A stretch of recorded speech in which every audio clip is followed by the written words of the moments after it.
You're listening to Kate of Gaia on Critical Mass Radio. The game is up. Now, it's our turn.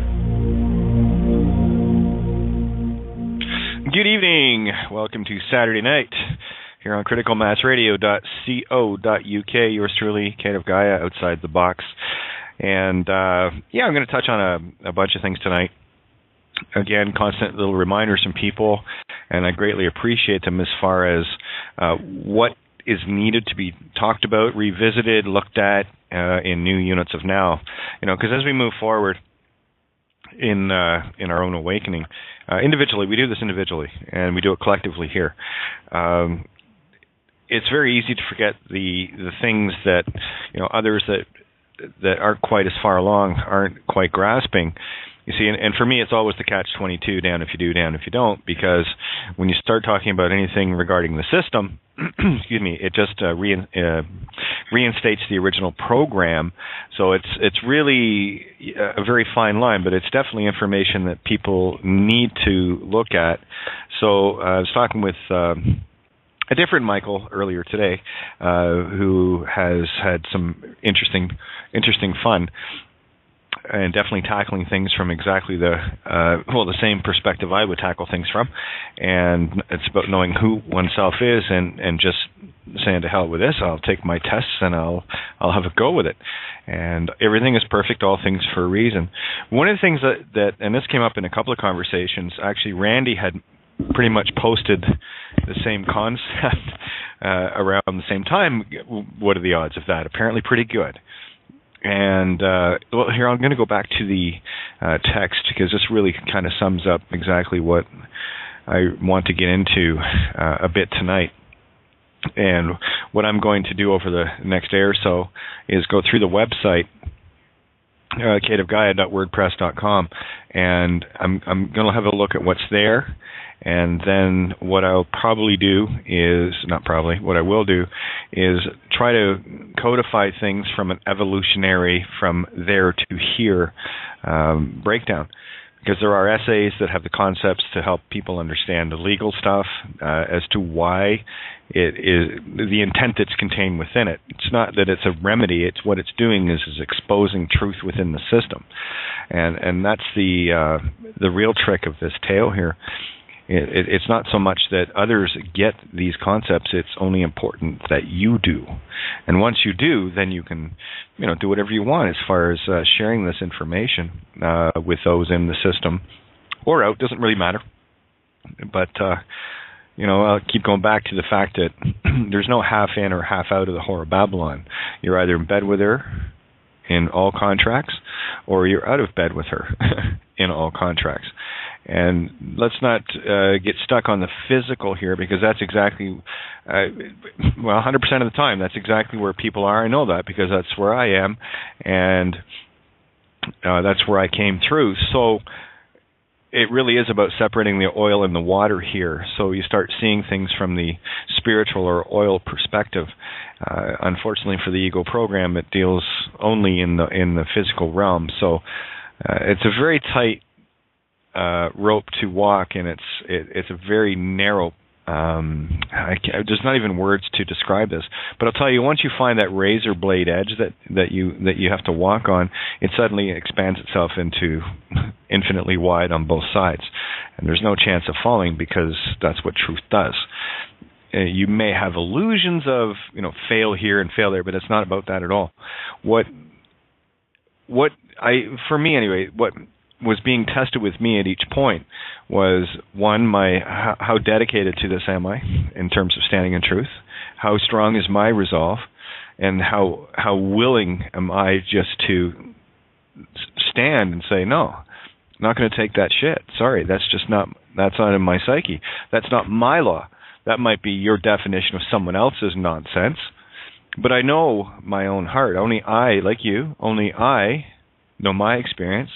Only I can know who and what I am, in the same way that only you can know this. No one can know your name, ever. Name means way. You're the only one that has walked that path, just like I'm the only one that's walked mine. We walk very allegorically, anagogically identical paths, It's a fractal. We just have different perspectives of it, different points of view on it. So what Randy had posted to me as well, and I'd love for the people at the Bundy Ranch to get this information. Anyone that's having any issues with system needs to get this information, because see, here's the joy of this. If you are anyone that is in a situation, what you have there is a golden opportunity of an open door, because what you have is the invitation. Right? That's all you need.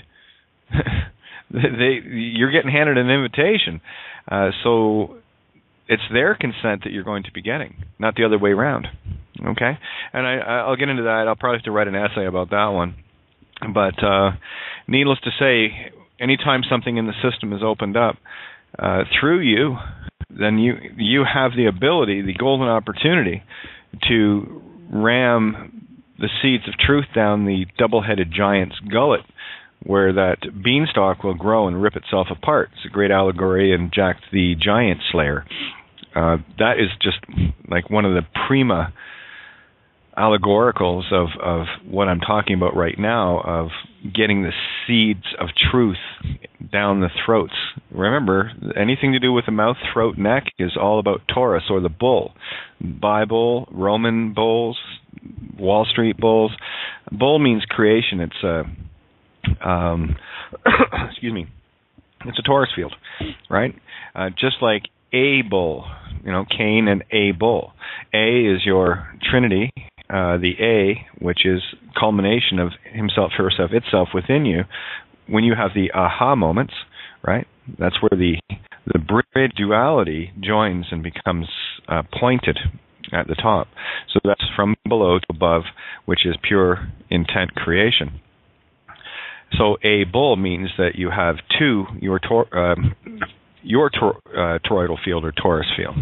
And all of this information, I know it can sound very, very complex and confusing, but it's not. It is blindingly simple. That's why it has the illusion of being complicated. And all one has to do is sit and listen to the sounds. But here's what Randy had shared. What if we spelled this legal law thing out for people throughout the past to know? I wonder where we'd begin. And I wrote back, that's actually a great idea, the evolution of the trap. And this has kind of been rattling around the back of my head, not in such simple terms. So thank you, Randy, and of course, Michael, for sharing your perspectives today.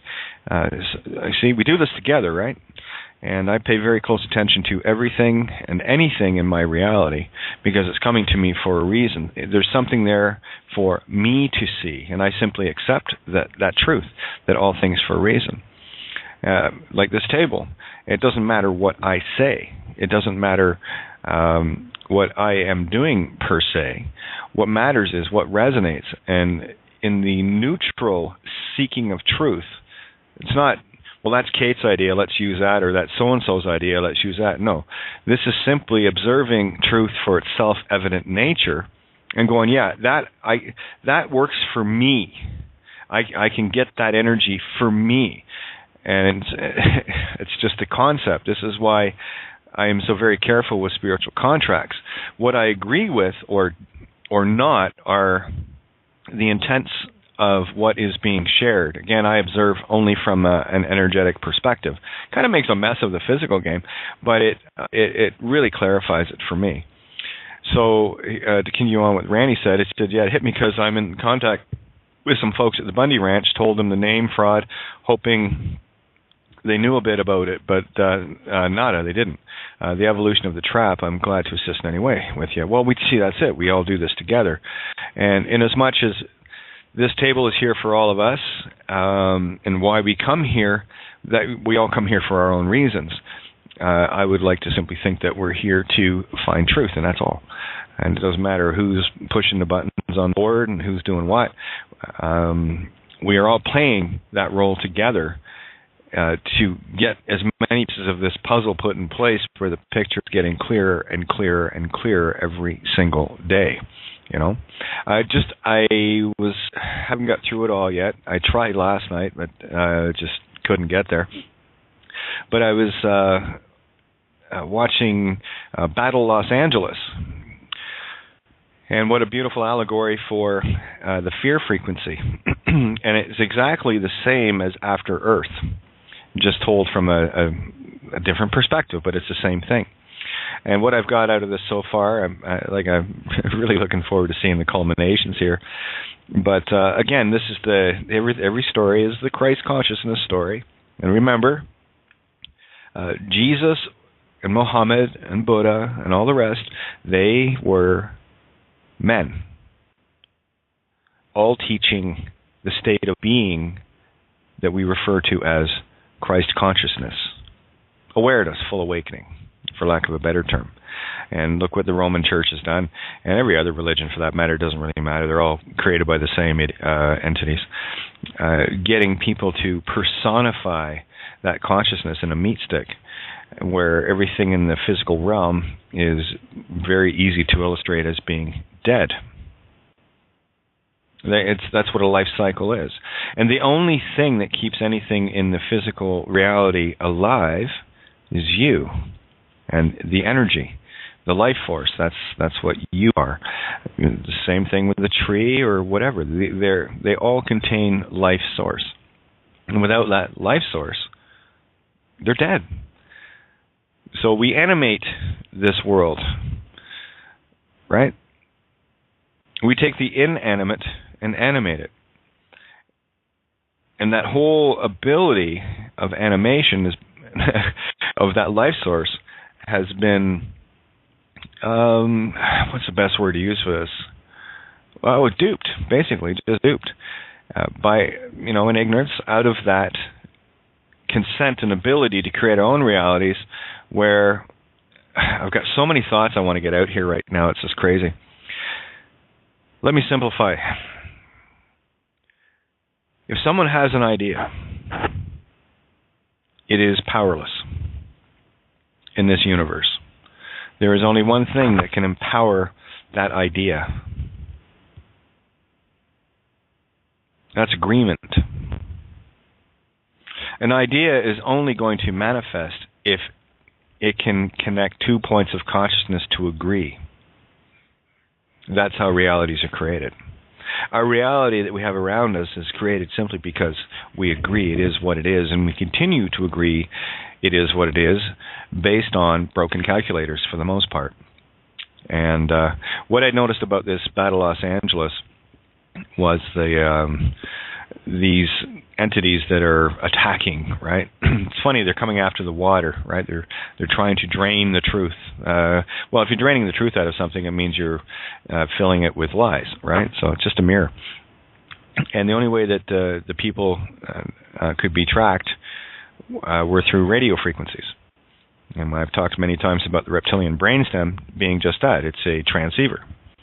It is garbage in, garbage out in terms of this, electricity poisoned world. Remember, electricity is the masculine intent, and it also is pure feminine in that electrons are the feminine aspect. So it's a bit of a catch-22 that we're playing here, and all I'm trying to do is stay in the now. And here's the easiest way to stay in the now. If you look, there's many ways, but here's another way. It's like watching a movie that would be deemed fantasy. I see it literally. And something that is being sold to me literally, I see it as fantasy. I just turn it completely over on top of itself. So if you were to take a movie, let's say like Battle Los Angeles, and look at it literally as being real, the truth will just jump out at you. Because, again, what is real and what isn't real? The only thing that would be deemed real is that which we agree is real. So going back to the agreement aspect, an idea that someone has is powerless until another point of you or consciousness empowers it. Remember, this is the positive negative, right? So there is the negative void, which is the idea, the thought or concept, getting inseminated by the masculine positive intent. That's what creates our reality. For me, anyway, that's how I see it, and it only makes sense. It works the same way in nature: sperm, egg, male, female. It's all the same thing. And it's like a baby, if you look at it from the concept of it being a baby as a thought, excuse me, it takes both sides of the coin, masculine and feminine, to come together to create that thought. And a baby will not exist until there is an agreement. Now, there's also the other side of it, and this is how I look at this planet. If the divine feminine has been raped, there is the potential to create that baby as well, which I would tell anyone that is not necessarily a good thing. Now, think in a concept sense. This is why it's so very difficult to explain this, because you have to explain it from a physical perspective, and that's why I try to paint the pictures from a concept position only. When I'm speaking concept, don't take anything I say literally. See the literal picture of what I'm painting, and then you'll see the anagogic. That's really the only way I can convey much of the stuff that I talk about. I'll change it into an allegory or an analogy, and that way you can see it.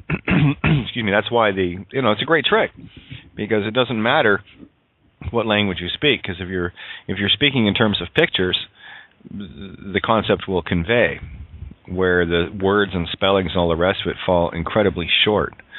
But isn't it interesting that we'll use entirely different words in an analogy to describe a concept? So again, it's using the fire against itself. But that being said, when you look at society, or the way this construct has been built up around us, have a look around.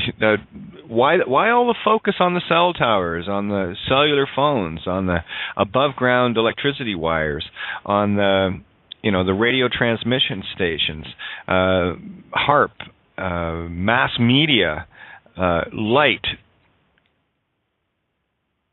It goes on and on. When you start looking around, smart meters. All I see is a web of electrical intent waves, radio waves, right?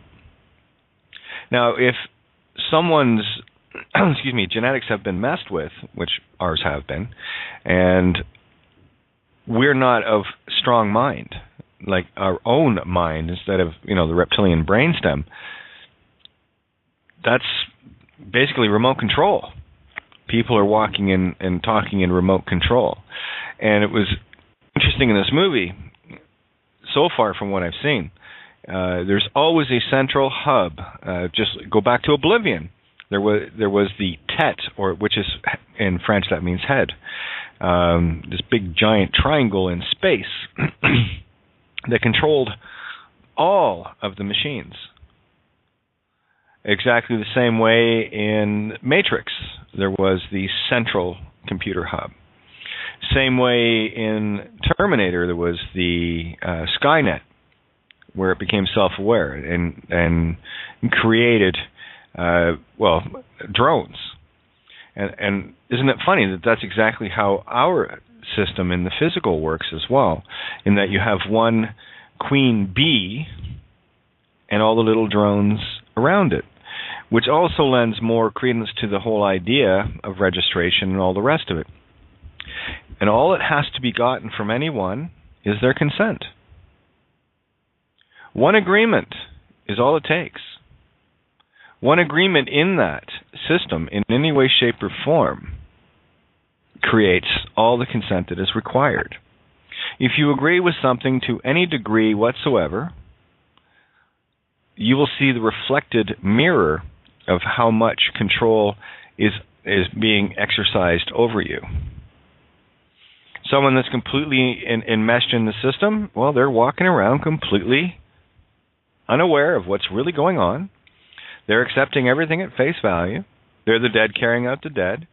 And they're in full submission and consent of the system. And then there's others. Let's carry it through the fist fight side of things, those of us that awoke and started resisting this programming, started resisting the hive mind, where we were reaching into our own self-aware consciousness. And what happens as soon as people start doing that? Well, that's when the other drones start to get attracted to your radio frequency.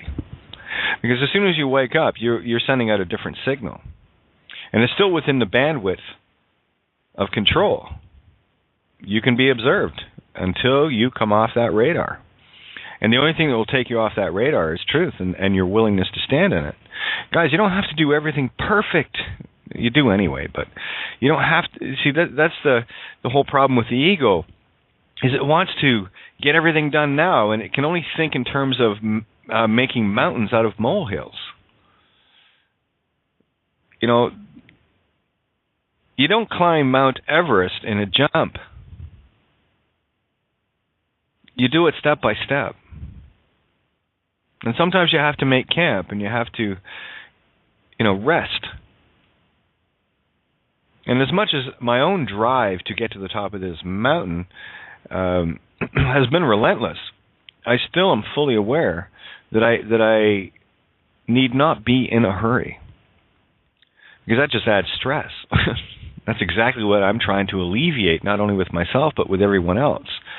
It is not important that you jump the Grand Canyon in one leap. Baby steps. Another example of that was in After Earth, where the kid got to a point where he had two choices. If he took the long, slow road down, he wouldn't have had enough oxygen to make it to the other half of the ship that had the oxygen. The only thing he could do was jump from the cliff, and with the suit he was wearing, he could glide to the same point in roughly, less than half the time. And that's what some of us had to do. Some of us had to jump off that cliff. I was one of those. I know that. There's no question. I didn't take my time. But that doesn't mean to say that everyone has to do that. But you have to do something to start breaking these agreements, these contracts. And it's all in the mind. It's not about sending in physical paper to say, well, I'm this and that, and I'm going to tell you who's the authority. No. See, when you're doing that's still looking for permission outside of oneself, thinking that somebody has the power to do something greater than you.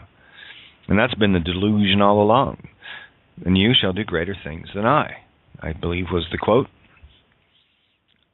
So I took that at face value, and I said, okay, I shall do greater things. I mean, it doesn't make a whole lot of sense to do the exact same things. Well, that just means you're in a status quo going circular. So this is up to us now to do the greater things. And we have before us that perfect opportunity, and many of us are doing that. Far more now than I could have dreamed of even, 5 months, 6 months ago.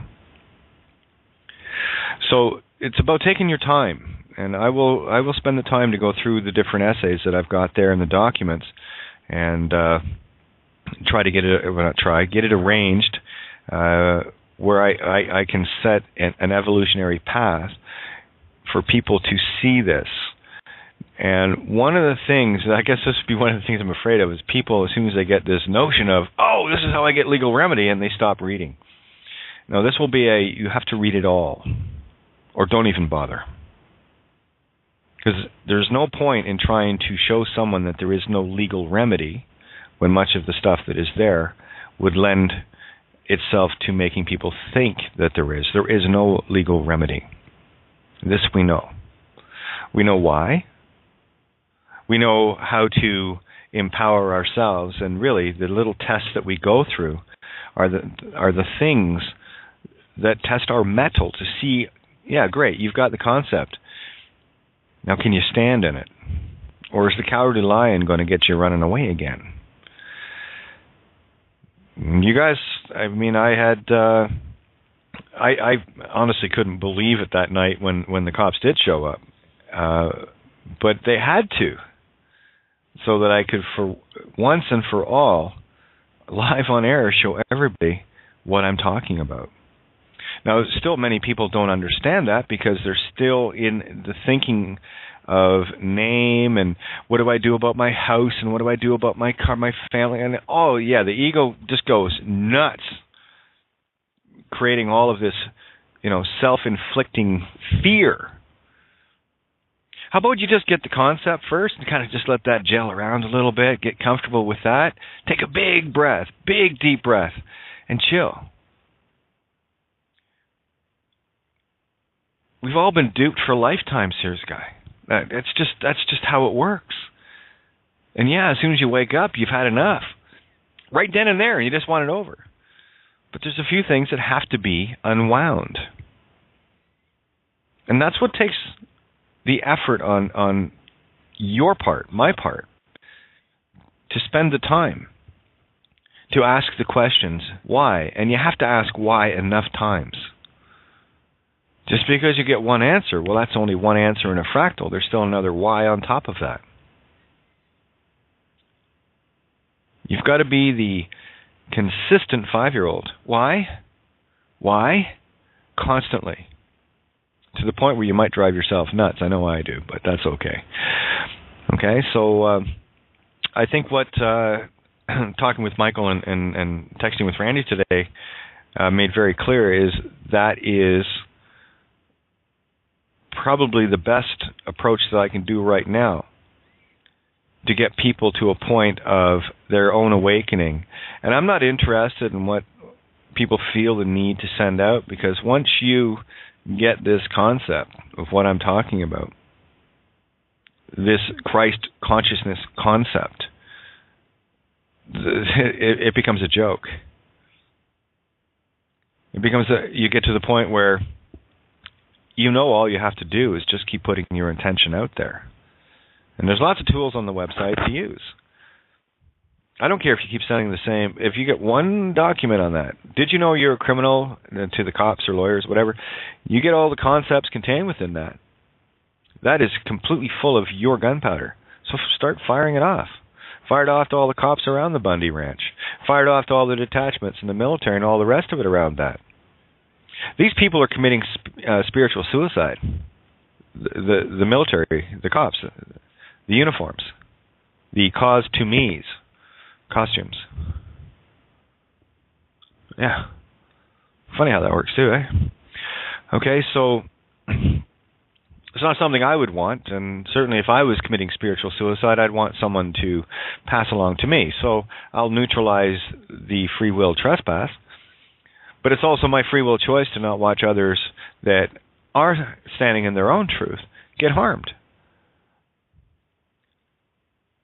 So there's no trespass of free will choice on that either. That's why I keep this completely neutral. And really the most powerful thing we can do is just get the concepts first and share what we have, far and wide. It's not difficult. Yes, it's overwhelming because many times you feel like, well, I'm the only one. Well, of course you are. You know why we're spread out around the planet the way we are? Because we all have our own mission to do. It wouldn't make a whole lot of sense to put us all in the same location, now would it?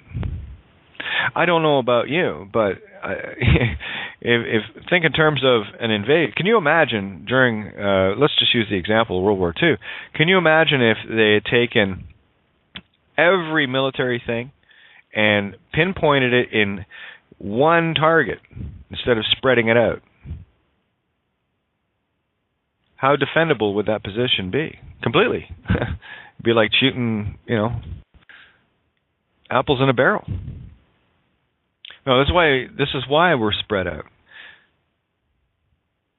And when we connect at this table especially, all that creates a network, a spiritual network around this planet. Overrides all the nonsense.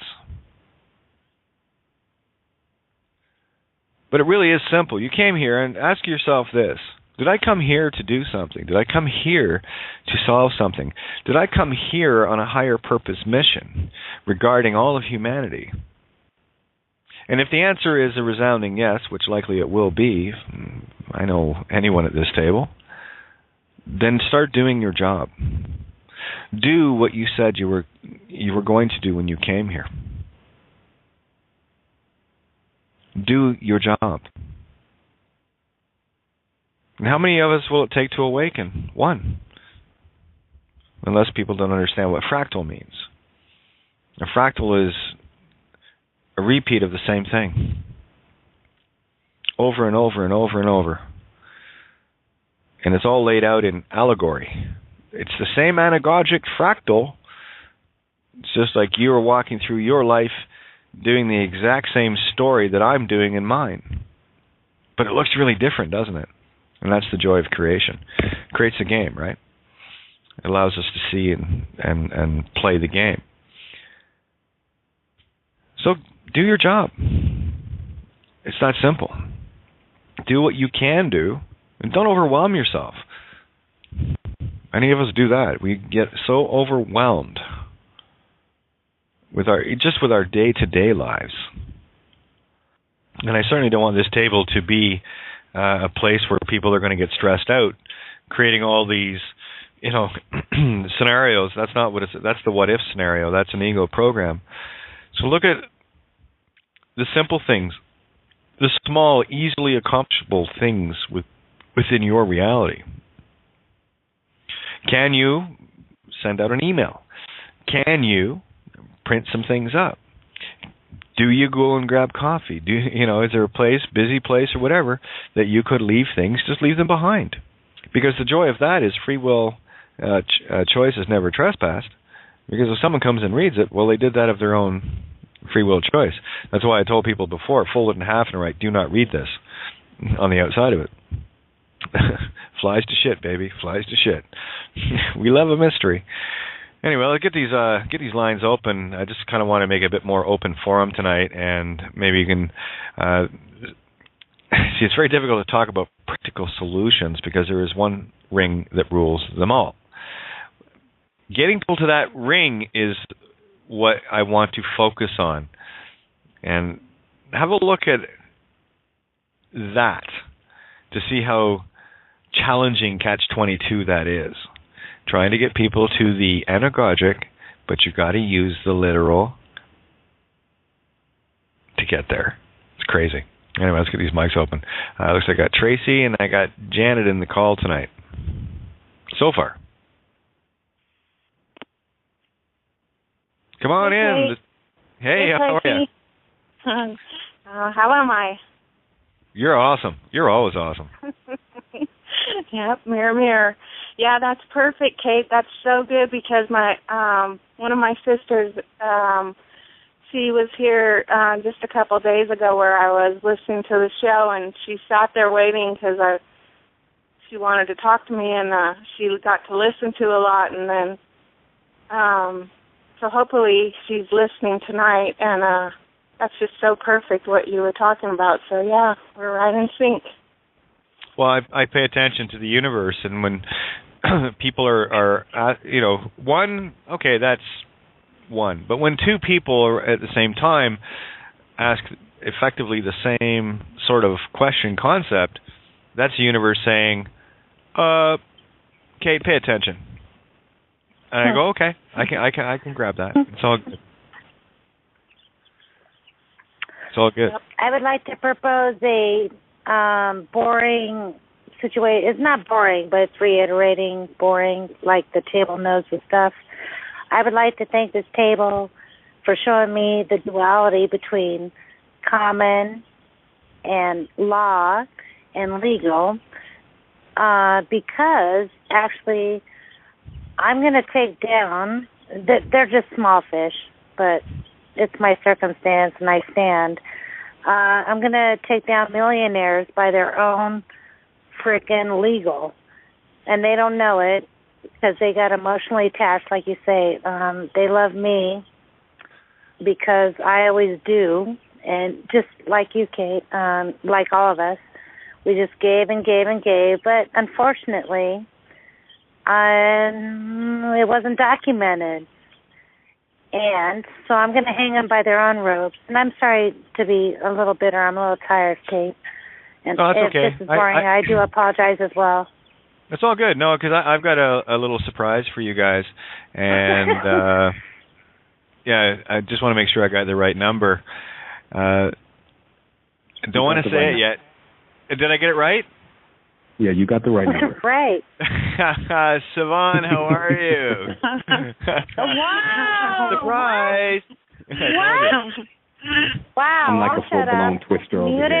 Muting out. Wow. Thank you, Sevan and Kate. Oh, I mean, thank you. I've been doing a lot today. It's been a high energy day. I had some people here training, but the message is coming through so strong, and the energy that is connected to that. And obviously, I tuned into the show about an hour before, so I got a chance to hear Kate's dissertation, which was just magnificent. I was like, man, there's no or anything in there, just super clear. And obviously, we all can appreciate that.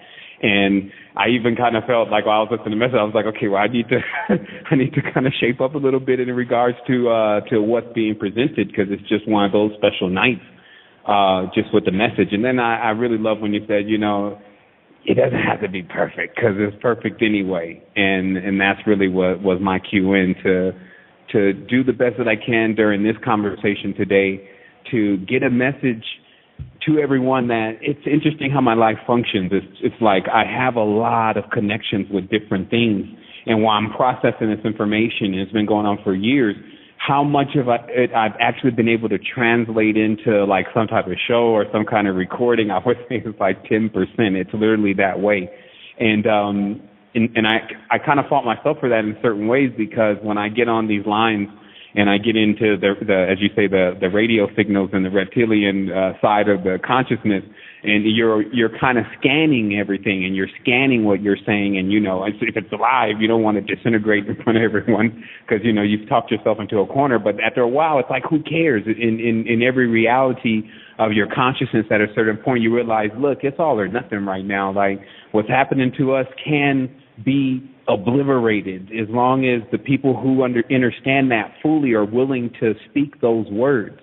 And the reality is that I was reading into some deep stuff the other day, and it was explaining how, as we think that in the ancient times, that they were actually, I'm talking about the ancient times before the warping, we think that they were worshiping animals and things like this, and this is nothing what they were doing. What they were doing was they knew how to intone the strength of the animal.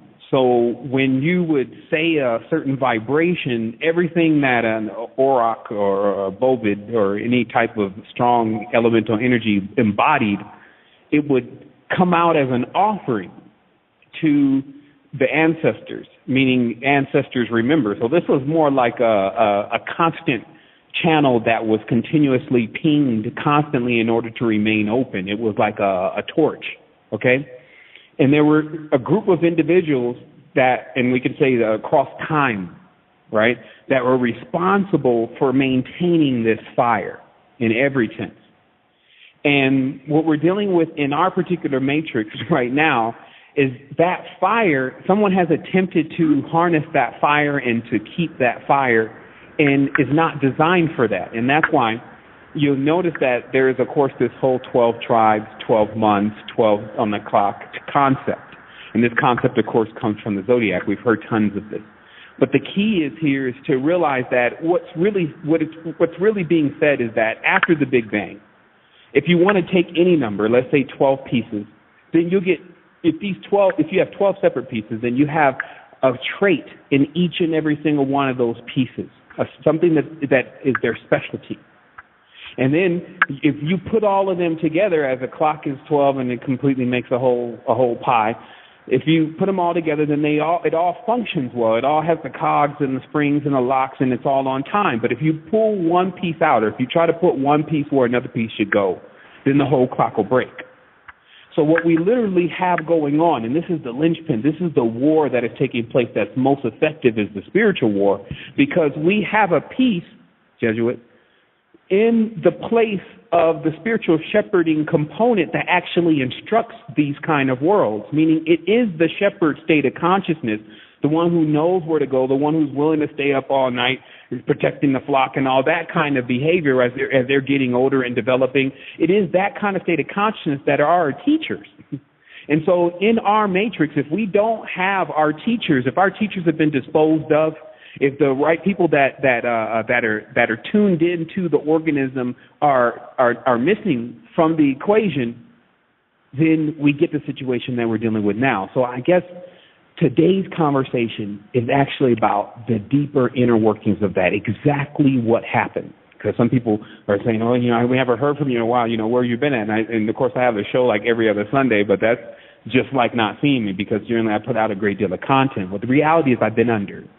And I told everyone before that, I'm going to go under, like I'm going to go into the underworld because I'm serious about this. It doesn't matter what other people think about me and what I'm doing and all that kind of stuff. I'm into something totally different than that kind of state of consciousness. But I know where if you want to get truth, you got to go. You got to go deep because only where it's deep will you find something new, right? In fact, the territory that I projected myself to was actually called new. Because if you notice, in the Nile Delta, this is something that you can go and Google a map right now, where the Nile Delta is shaped like an inverted triangle. Go to your map. That is, as I was telling people before, the nail is the Nile, or this is the entry point. That is, in a sense of this particular body, the entry point, vagina, if you may. Okay? So when you go into this area, which begins with Lower Egypt, begins with on these places later on by the Romans, they put their temples and their things there because they knew what was going on already there. Actually, they were speculating, but in a sense, they knew that this was the birthplace in every sense of the first beings of creation on this planet. And this is a big thing because you can't argue because geologically, biorhythmically, astrologically, as you see Cassiopeia and all these constellations and where they line up is all right here. It starts off with the beginning of a big drama. But here's what people have to realize. Once you sign up for the drama, this is like a sim. Once you get into it, you get fully loaded. We're just seeing Oculus now, which is like a virtual reality headset. We're just seeing PlayStation is trying to launch their Morpheus. We're just seeing this kind of in the public sector, but obviously it's been available in the private sector, this virtual reality. But where is the actual idea of virtual reality? As you said earlier, what happens if we take law back to the first laws? What will we get to? And what we'll get to is where we need to be now. And this term to me is mandamus, meaning an enforcer. Because out of all what I hear people saying, all their pleas, all their prayers even, who's going to enforce these pleas? Because if you notice all over the world and all in different countries and different programs and spectrums, whatever you call it, there's always someone that needs to back up what's being said. That's the only way. It's got to be, like you said, the agreement, okay? The agreement is the enforcement, and let me show you why. All the sovereign laws and all these things, and it's so awesome to see Kate transcend into an entirely different level of it. But for those that are still down there, they're still believing they can go and file these papers and things, right? But it is these papers, just like if you say you own a house, they give you a deed. So what happens if someone comes onto your property and says, oh, this is my land? You say, no, this is my land. They say, prove it to me. And it's showing them deed. Okay, now you have this piece of paper that says that you own this property. But what if this person doesn't want to leave? Call police. You call the poll. You call the enforcer. Because the enforcer is the one who's backing up that deed. That's the God that they trust. The God is the enforcer, mandamus. Okay, the man demon. Okay, and this is the other thing. No more playing games about humanity's status as far as different kinds of beings. Humans are demons, humans are spirits, humans are angels, humans are gods, humans are anything they want to be. And so they've actually embodied that entire thing, everything. So, of course, it's all about what you choose to magnify, but this is a lot more deeper. Because when we get into these enforcers, what you have to realize is that as the beat goes on, as the drama continues, after the Big Bang, you have beings that do things that are in direct violation to other beings. Hello, we're in a matrix and we're experiencing that. Right? So back in the days, I can only tell you of one ancient culture that practiced a spiritual enforcement. And this is where the tales of the Hashim and the Hashashin, which later on became corrupted as the assassin, were really from. It was individuals who were spiritually advanced that if you committed an infraction against humanity, against Mary, because this is the real maritime law, then they were going to extract you. They were going to enforce that you correct your frequency. So this is the next level of this, because this is why there's many of us that have been processing this deep levels of information, but it's changing our DNA. Like some sleepers are reading this information and reading this knowledge, and it's not doing anything to them. But those who are awake, they're continuously metamorphosizing. It's a real thing. Those who are asleep can't feel the realness of it, but those who are awake is like, man, I'm changing. I look at myself in the mirror, and I'm watching the sculpturing perfection of higher levels of genetics because of only the conception of that it could be achieved. Only a graduation within the will of self. That was it. No, there was a lot of side counterparts that I needed to convince myself that was going to make the transformation. We always need those. Those are the crutches. Those are the netters. But the reality is, once you totally realize the concept in the know fully, it's manifestation, instantaneous manifestation. So I'm going to get into this. Remember that there are wars going on. There are tech wars, food wars, mental wars, spiritual wars. And I don't mean to bring the war to you, but I'm engaged. This is the resistance, okay? And how it used to work is Mars, the maritime planet, the guardian of the solar system, was responsible for dealing with all of the enforcement that needed to be done on these planetary systems. Now, Mar is Mary. Mary later on, when you add the I, but really this term comes from what you find is Lower and Upper Egypt. This is called in ancient times Ta-Meri, Meri, right? This is what was stolen by the Jesuits. This is what I'm going to explain to you today. The whole usurping of a priesthood knowledge, or the shepherding knowledge, the priestcraft knowledge of this entire planetary system, was taken out of Egypt by Ramses II, who's a.k.a. Moses, sometimes a.k.a. Akhenaten. These beings are, in a sense, figments of our mind, because these are just stories that we're being fed through religions, and every single name that they bring out in the religion, they always tie the story into their centralized character. And this is why you always get the God being represented by someone. And generally the name of the God is synonymous with the main being bringing them forth, like Jesus and Jehovah. Okay? In ancient times, if you look through the names of the scripts of the entities, you'll find that there was always someone who was bringing these ideas of these entities, and that was the representative of that. These were the first channelers, the first walk-ins, if you may. Okay? But this system in particular, okay, bringing walk-ins in, this is like customs, right? This is like planetary customs. When you bring a walk-in in, or another being or a netter into a planetary system, it's got to be cleared. So all this is done organically. So a vessel will be given charge of this particular spirit to acclimate them to the planetary system, okay? And the maritime laws are what is in place that actually shape and mold what this vessel is supposed to turn into, okay? All this that I'm talking about is what's done in the netherworld, okay? This is what the Dravidians, who we're calling at times the Ethiopians, who we're calling at times the dark-skinned Indians from the south, okay, or the Native Americans, or even the Nicaraguans. If you notice that all these people are coming from the same descent, and this is also the Moorish descent, as many know it of, okay? And this is why if you still go into India, sometimes they even call them the untouchables. They're the ones who are designed to manage the underworld, okay? So now this covenant of management in the underworld is an agreement, because remember, you're sitting right over there by the vagina, so there's going to be children. So there's going to need to be an agreement to do this. This agreement is called the covenant, okay? What I'm here to explain to you today is that Britain, which Brit means the covenant, those wannabe Jews took the covenant from the Dravidians, said, oh, no, we'll manage the God, Amin-Ra. Now remember, Amin-Ra means, Amin means name, Ra means is the sun, okay? The name means path, right? Amin is an anagram for name, so this is the path of the sun. So they decided that they wanted to become the individuals who brought forth the knowledge of how to ascend back to the sun.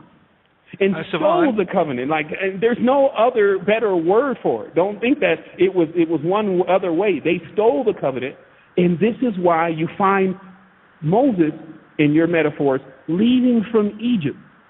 Sevan, all of the wisdom of the Egyptian. I hate to interrupt. There was one thing that I just want to see if you're aware of it. Are you familiar with the Narmer palette? The armor palette? Narmer, Narmer. The Narmer tablet?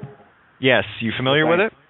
Okay, that goes back to King Mean, and I've talked about this. What you're sharing tonight actually is just beyond beautiful. I'm going to shut up right after this because I just love keep going.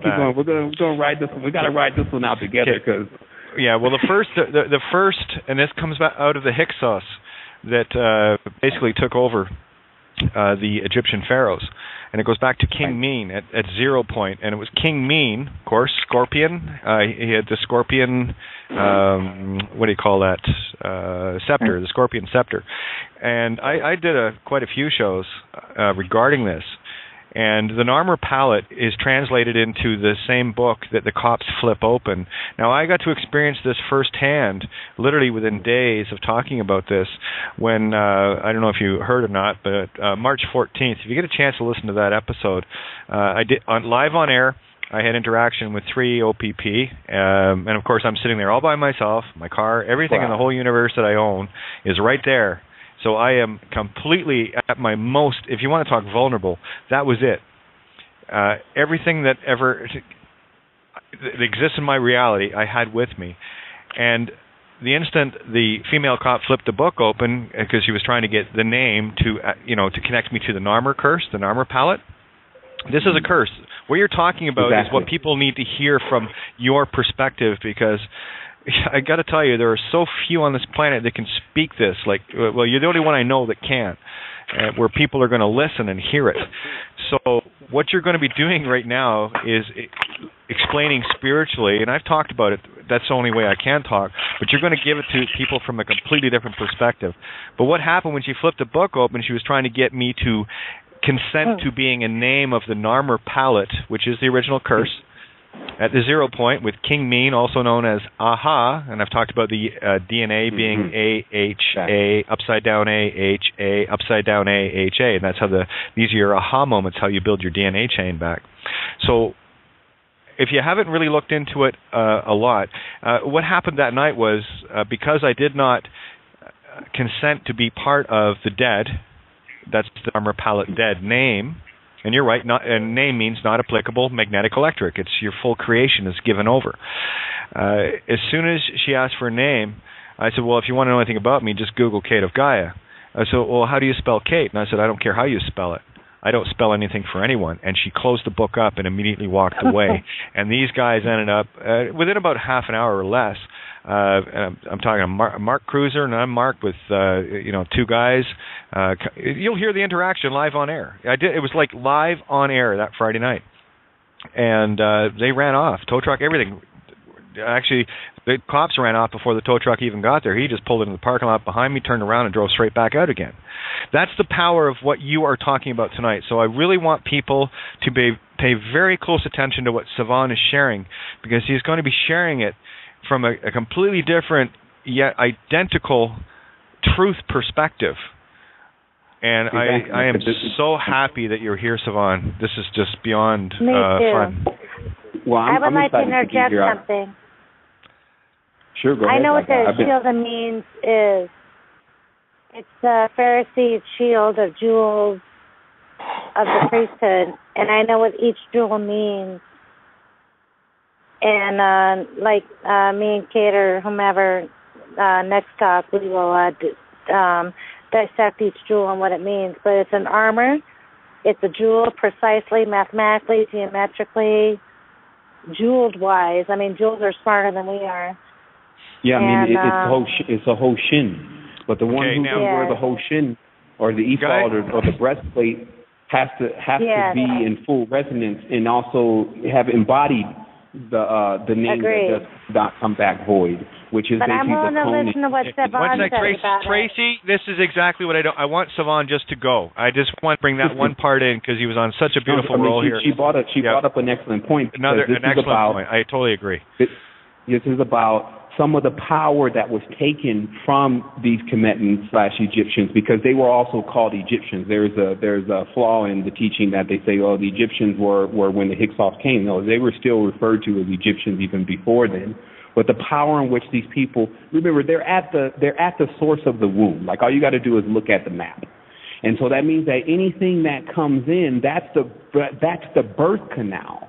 So they call this Al-Hizra, right, or Al-Jizza, or something like this, and Al-Kahira in these areas now. These are the new names, right? But look at it. It's the opening, and then you see the Nile itself is the substance or the source for the southern part of the entire country, which is the netherworld, is the roots.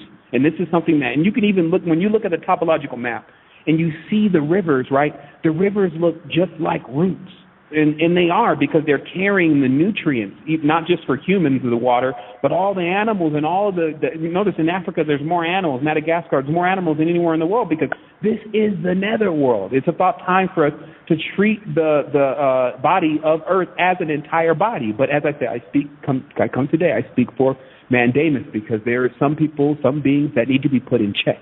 Like, this is a serious thing for me, so I'm going to go ahead and get back into the zone and explain to you. Now, this story is a little interesting, and it's not something you're going to find written anywhere, but you can, after putting all the knowledge together, gather something like this went on, okay? And this is about the Gnostic tradition and about who Yaldabaoth actually is. Now, the embodiment, again, of this, I'm the only one, I'm divided, I'm the God, I'm the Deuce, I'm the Minotaur, and I'm all of that whole concept, right, is embodied in one energy. And this is what I like about when you start getting into higher spin, okay, all of the fields that are so far out, all your planets that are so far out are pulled back in. So all the knowledge, when you get into high spin, it starts coming all in one torus. Okay, one tornado right there. And then you start seeing all of the stuff that's actually the same thing. And it just comes down into energy and ideas. Okay, and hence the term an eidolon. Now, that whole idea of I'm the only one, blah, blah, is childish. Okay, so there was a child then that is the epitome of being born outside of the womb. Okay? And this first child coming out is the embodiment of Yaldabaoth, okay? And this first child, because of its continuous lessons it needs to learn, its teaching, ended up putting itself in a place, just like everyone else can put themselves on a place on this planet. If you do something that's horrendous, you can be confined, right? They can confine you. So this particular being, and this is why we have to get specific here. Like I'm using lasers here. Like Solomon cut the temple with lasers. That's how you got to get to what you're dealing with here. So this specific being, which we'll call quote unquote the confined one, was put inside of a vortex in stasis. This is what was in the pyramids. This is what pyramids are. Pyramids are prisms or prisons. And the beings that are in there, just like you've seen the Superman movie, who did they cart off in the beginning? Jared, I believe, one of the old Supermen. They got carted off to stay in stasis, which is the only place you can put an immortal being. Are we not immortals? So what happens in drama when one of the immortals get out of control? You put their ass in stasis. So the confined one rests within the pyramid, with two angels guarding over it. That's what you're looking at in the covenant, right? The Ark of the Covenant or the agreement. All this has to do with is keeping the child, okay? And this child needs to be watched over by the elders. This means the priestcraft in Egypt initially, which was the matriarch, were the ones keeping that entity. Okay? So as we fast forward here in time, what we'll find is what Ramses did, and this is also synonymous with Menelik, MLK, Moloch, the horn god, the one who has the birthright, as they call it. What he did was and I don't want people to think that these are humans, these are movements of energies, is take the confined one and use it as a weapon. use the anger of some being confined. And that's why this whole thing is blowing into a whole other perspective where everyone is really responsible for not taking care of the kids. So what happens is that as this entity is consuming everything in fire because it is in fear. Okay? So as we move into this, what I want you to understand is that what happens is the covenant is seized. And this seemed to be done also through a treacherous trade. Okay? There was a trade that went on, meaning that someone traded against what you would call the Martians. That someone is known as Samael, okay, the Black. Now, it's very interesting to follow these characters because Sam is also where you end up getting this term, Uncle Sam. But more than anything, you can see Samael's entity embodied today in the human in which it is chose to continue to act out its foolishness, and that is Samael Jackson. Okay, a Jackson, and anyone, I'm sure Kate has drilled you guys about who Jack is and who the son is. So a Jackson works for Britain. Okay, he is a son of the Jack. Okay, so you see the one-eye patch that they love to come in. That is because he is the protector of Jupiter, and that's why you get the same thing with Idris, which is the name of the fallen angel in Arabic. Elba also wearing the patch as he's guarding Midgard. He's guarding the bridge to Midgard, or guarding the pineal, those to cross into the pineal gland, Samael. Okay? So this is why I was saying mandamus, because Samael has to get put on and will get put on and always has been put on his back. But you need to realize that this is going beyond and has been beyond black and white. This is about frequencies. Because the Jesuits, the first ones to start Rome, what we're calling Rome, were Ethiopians. And I mean, blown away. No, they're still the Dominicans, the Franciscans, like, that's all Moorish. And this is what the trading that I said that was going on, because as Britain is obviously the king of trade, they came with the idea, just like they come to the idea to every other country. You can go on YouTube right now and watch it. Go to the King's Toys. Okay, this is just a simple playlist of the most wealthiest places in the world. And then you watch it as a seer. And you absorb the fly on the wall. So you can realize exactly what kind of energies are present in Monaco and in, Bella Horizonte, Bella Madonna, or whatever of these different places that they are hubs of the wealthy, right? And you can see how they're so far into one state of consciousness, there's no awakening there. They don't know in every sense of knowing what they're doing. Some people say, I think they know what they're doing. It's densities, my friend. Once you're in a low density, you can't feel. So that's why I said I have to go to the netherworld. Because what we think is higher here is actually lower.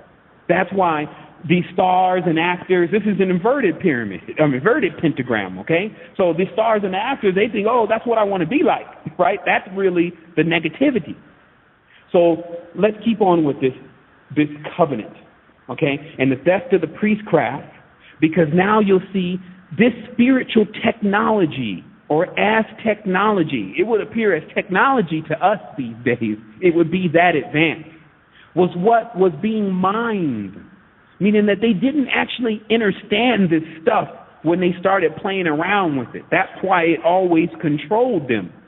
What am I talking about? Relics, netters, tones, vibrations, all these different things. Doesn't it still seem like Crowleyans and all these different Rosicrucians don't know what the hell they're doing?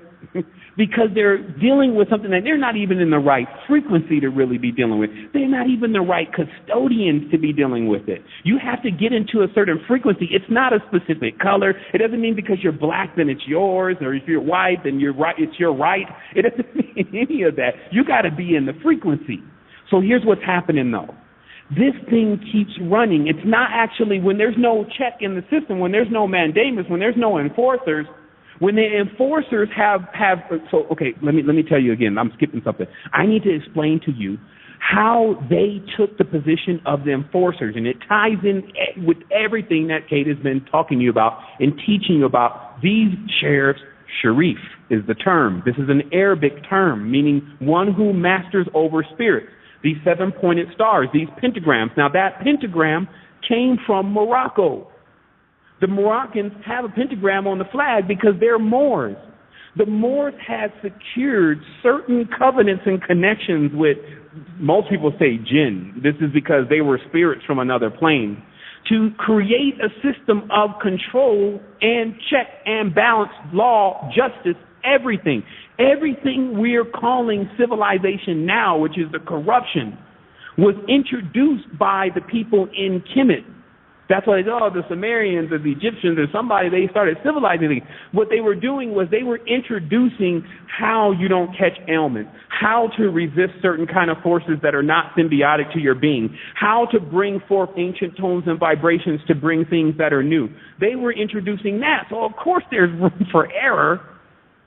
There's always room for time in these kind of introductions. That's what an era is. It's a unit of time. So what we're dealing with then is that there's a call to arms. ARMS, MARS. This station, this planet, it must be regenerated. There must be one, a spiritual, one in a sense of one body operating. That's what I mean by one. Spiritual warriors upgraded. Okay, now upgrading, some people say, what are you talking about? Eugenics? Upgrading is when you get into a state of mind that is far more superior than what's going on in Monaco. Okay, this is sometimes the New Age people, they have this issue with denoting what is up from down. Surely, someone out there just doing the craziness and destroying the seeds and the children and all that should not be put on the same level as another individual who is actually doing the opposite. That's the trick. Like, that's the whole, what's last is first, what's first shall come last. Don't worry, ye shall inherit. Don't worry, this is the past tense, meaning you're supposed to inherit it at some point. That's that whole kind of mind game, right? And so religion is the deepest level of mind game. And now what we've done is we've seen that this mind game, because it has resonations, it has tones and pitches that stretch off into our ancestral connection. And this is why the Jesuits, when they went into all these countries, and I've said this before, they wrote down the tree, first of all. It was important to get the tree, because every place in the world had a mother tree. It still goes on today. If you go into a field and there's a lot of trees there, there's always one tree that's older than all the other trees. It's not a phenomenon. It's how things happen.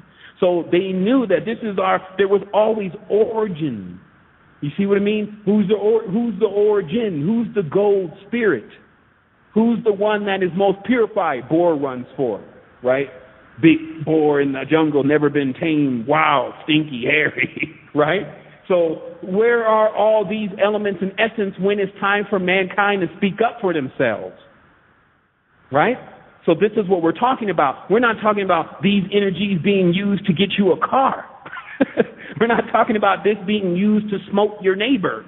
We're talking about this being used to emancipate the entire species. It has to happen. There's no other way. I tried to find them. I searched all nooks, crannies, crevices, thousands of books, different stages of consciousness, all on other planes, roaming, bardic planes, missing certain things, worlds with pieces missing. These are worlds that every time you think of you're going to go do something, a world is created. I'm going to go to the store today. Nah, I'm not going to go. Guess what? A world is created. And then that world is functioning. The only thing that's missing is you. This is the same thing that's happening in this world. The only thing really missing here is us. That's why everyone's running around. Where's God? We don't know where God is. God is somewhere. He's gone. So only one person's missing then for everyone to get it right? Is that what's happening? Once God shows up, then oh shit, there is a God. Let me get my stuff together. Okay, what did God say we're supposed to do again? Oh yeah. Man, I forgot what we were even supposed to do. Because we're outside, right? So inside, understanding all these different terms, insight, okay, means shining the old magnifying glass on that old pyramid that you're in right now. Because some people say, oh, wow, now I know what the pyramid is. It's this whole external thing that lets us not see. No, you're inside. Some are, not everyone. I always leave a loophole there. But in a prism, in this Merkabah cube, okay? And so what happens is it's like a Rubik's Cube then. If you don't turn it, polish it, sand it, shape it, that's why they say it's a mason. What does mason do? A sculptor. Okay? Shaping, molding, fashioning it. What are all sports doing? Putting a ball in a hole. So what is a ball? A ball is clay. That's why you see one of the Egyptian pharaohs, the first one, right? He's sitting there fashioning man on a clay dreidel, okay, or whatever they call the spinning thing that you a potter's wheel, okay? And this is because when you accept this idea that you can be formed and fashioned and shaped and your mind can be changed, then you become fodder. Chattel is the legal term. I was talking about this other day. There is actually a legal term for what they have individuals in the United States designated as after 1871. Chattel. Chattel is like the word sheeple, but the real one. It means unidentified piece of property, right? All of us sold up the river. Black, white, whatever. The biggest play, as I said the other night on the show, was setting the black people free. And the white people said, shit. And they said the black people free. I'm definitely free. And our whole document here says we got free of the King of Britain. Right? The horn god who stole his lineage. Look on the front gate of the Buckingham Palace. He's sitting up there with the big crown, right? Underneath the big crown is I guess it's a buck or whatever the hell it is, right? And he's sitting up there acting like he can manage the dimension. Meanwhile, he ain't come out the damn castle. Every time he come out the damn castle, he's got an entire legion with him. Why? Why can't our real father, walk without a legion with him? Is he scared someone's going to attack him? So you see, it's all wrong then. And that's why I was reading this other book. This guy, he's in a home right now for elderly people. Nobody even cares. He dropped the highest knowledge available on the planet. His name is Yusuf bin Yochanan. Take it like bitter medicine. But the reality is that the custodians of this planet, like we need to move the cogs back around here, because then you still get the melanin dominant leading the planet too. That's why the whole Barack Obama thing now, the whole Jay-Z thing, the whole Kanye West thing, all these individuals are controlling consciousness through what? Music, tone, vibration. Okay? Music, tone, vibration. I'm inventing a device that changes the vibration of everything that it comes in contact with.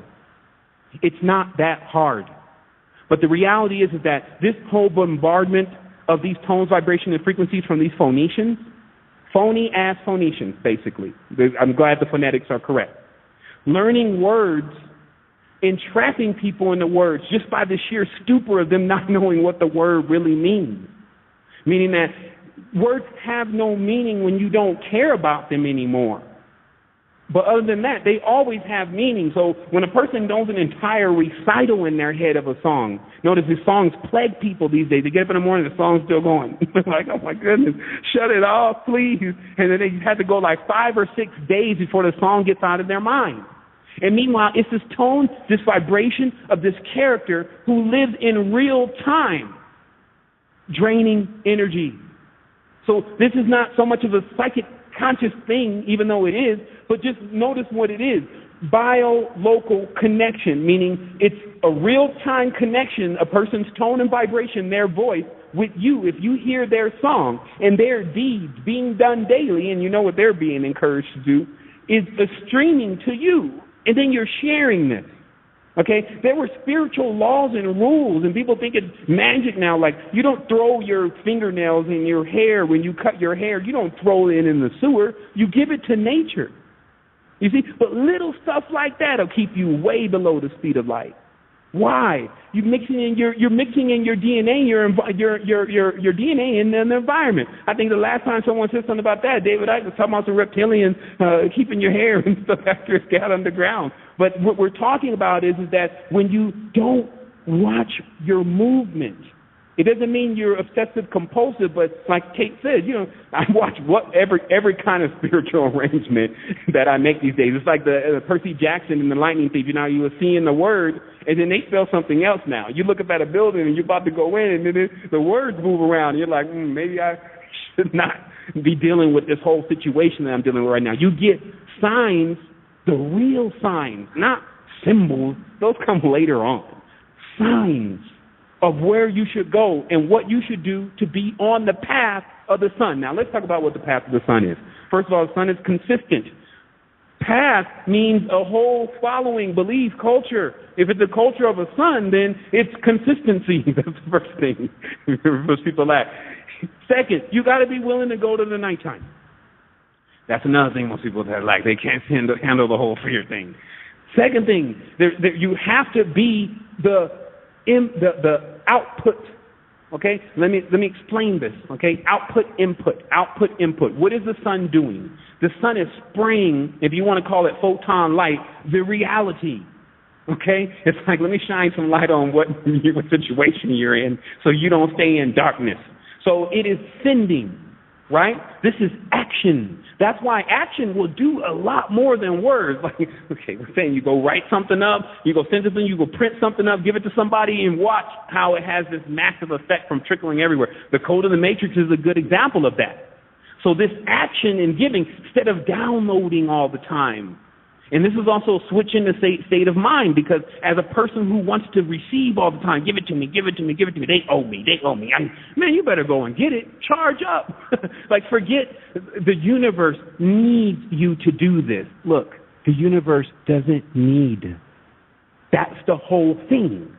I had to realize this. It was a smack in the face one day, like I was trying to put the universe on one side.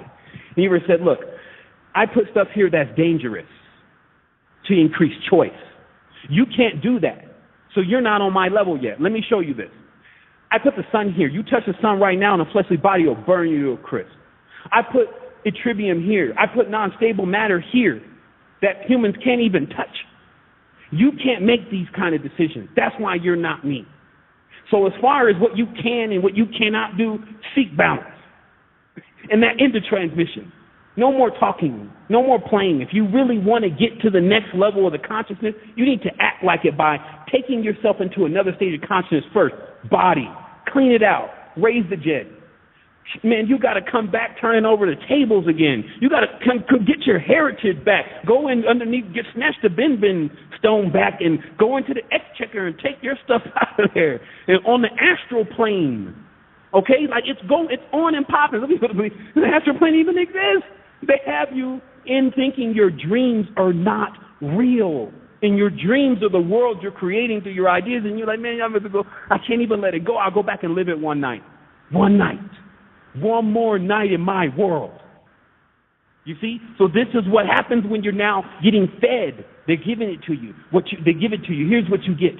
Here's what you get. That's why we're saying don't be a receiver, be a giver. Because then, they say, better to give than receive, my brothers. Definitely. It means that as one that is consistently pushing out into this reality, because enough have been taken from it, if you didn't notice, right? And so the real, the mini bosses in this, because I go on after mini bosses on the spiritual plane, okay? The Saw Brotherhood, okay? Sitting there like I'm watching the video, the print, right? I'm still trying to figure out where's the king. But then I had a conversation with Pierre Sabak, who of course was the deeper level of what David Icke was attempting to present, who searched it exactly into the Arabic language and other languages that are conscribed in that part of the world, their worship of the fallen one. That there is something that they have going on, some deal, some covenant that they have going on too. There's deals, like Kate was saying, there's agreements going on everywhere. And guess what are the bargaining chips? Do you think I'm going to be around as these people pass me one table to the other? We're sitting here right now and they're on the phone making decisions about us. Think about it. Like, look, Monaco right now. This is what I was really watching. I was like, damn, this means I'm watching the Prince of Saud get on the phone with Citibank. And they're making a deal to leverage things and to refinance, right? And then people just are watching this because they're sleepers. But when you're awake, you're like, shit, this deal, if I go in, you go and look at the numbers on the birth certificate or whatever, this deal incorporates you. They're using you as chattel or bargaining chip. I raise you 200,000 humans. What about that? My fault. Go ahead and take the humans. You see what I mean? This kind of game, right? So when this kind of game is going on, I'm not going to be the one that's caught when dimensions like this see whatever they're going to see, caught in the stage of not doing what they're supposed to be doing about the situation. That's what woke me up again in this book. Kate was saying, look, remember to do what you said you were going to do. That's all you need to do. You're a piece to this, and what you do does matter to this whole world, because what we all do will work collectively. But the reality is that this thing is taking place now. Like it's happening right now. It's happening right now in my environment every time I go to sleep. So there's a lot of people that think, well, shoot, Sevan's this and Sevan that, man. Sevan's got he's over there. He looks cool. It's okay, blah, blah, blah. No, it's not okay, right? It's not okay until all of us are free, because this is why I came with this message today. Jailbreak. You see, there's some people who got themselves together. They already realize what's going on. They emancipated their state of consciousness. They've even been out of the body a few times. They even can contact with their biorhythm, and everything's smooth. It's good. But there are other people who are still captives. And for me, being a Mar, because it's Bomar, or Bomar, don't say Bomber, it's up to me to make sure that those people get emancipated. That was my agreement. If someone was, well, what is your agreement? What do you have in all of this? My agreement is full emancipation for the entire species. So how to bring that about? That means that if I'm really serious about that, then I got to go find the limitless pill. I have to figure out how to advance the genetics based on the environment. You change the DNA based on the environment that you subjected to. This is why I went to the quantum levels. That's what you're seeing in Dimitri, and that's what you're seeing in ayahuasca. You're in the innerverse now. You're in the quantum level, so there's tons of space in there. See, it's all backwards here. So some people think that when you get out in space, Jupiter's big, man. Jupiter's super small, super petty, super small, super petty, one-eyed God. Okay? All the archons, super small, super petty.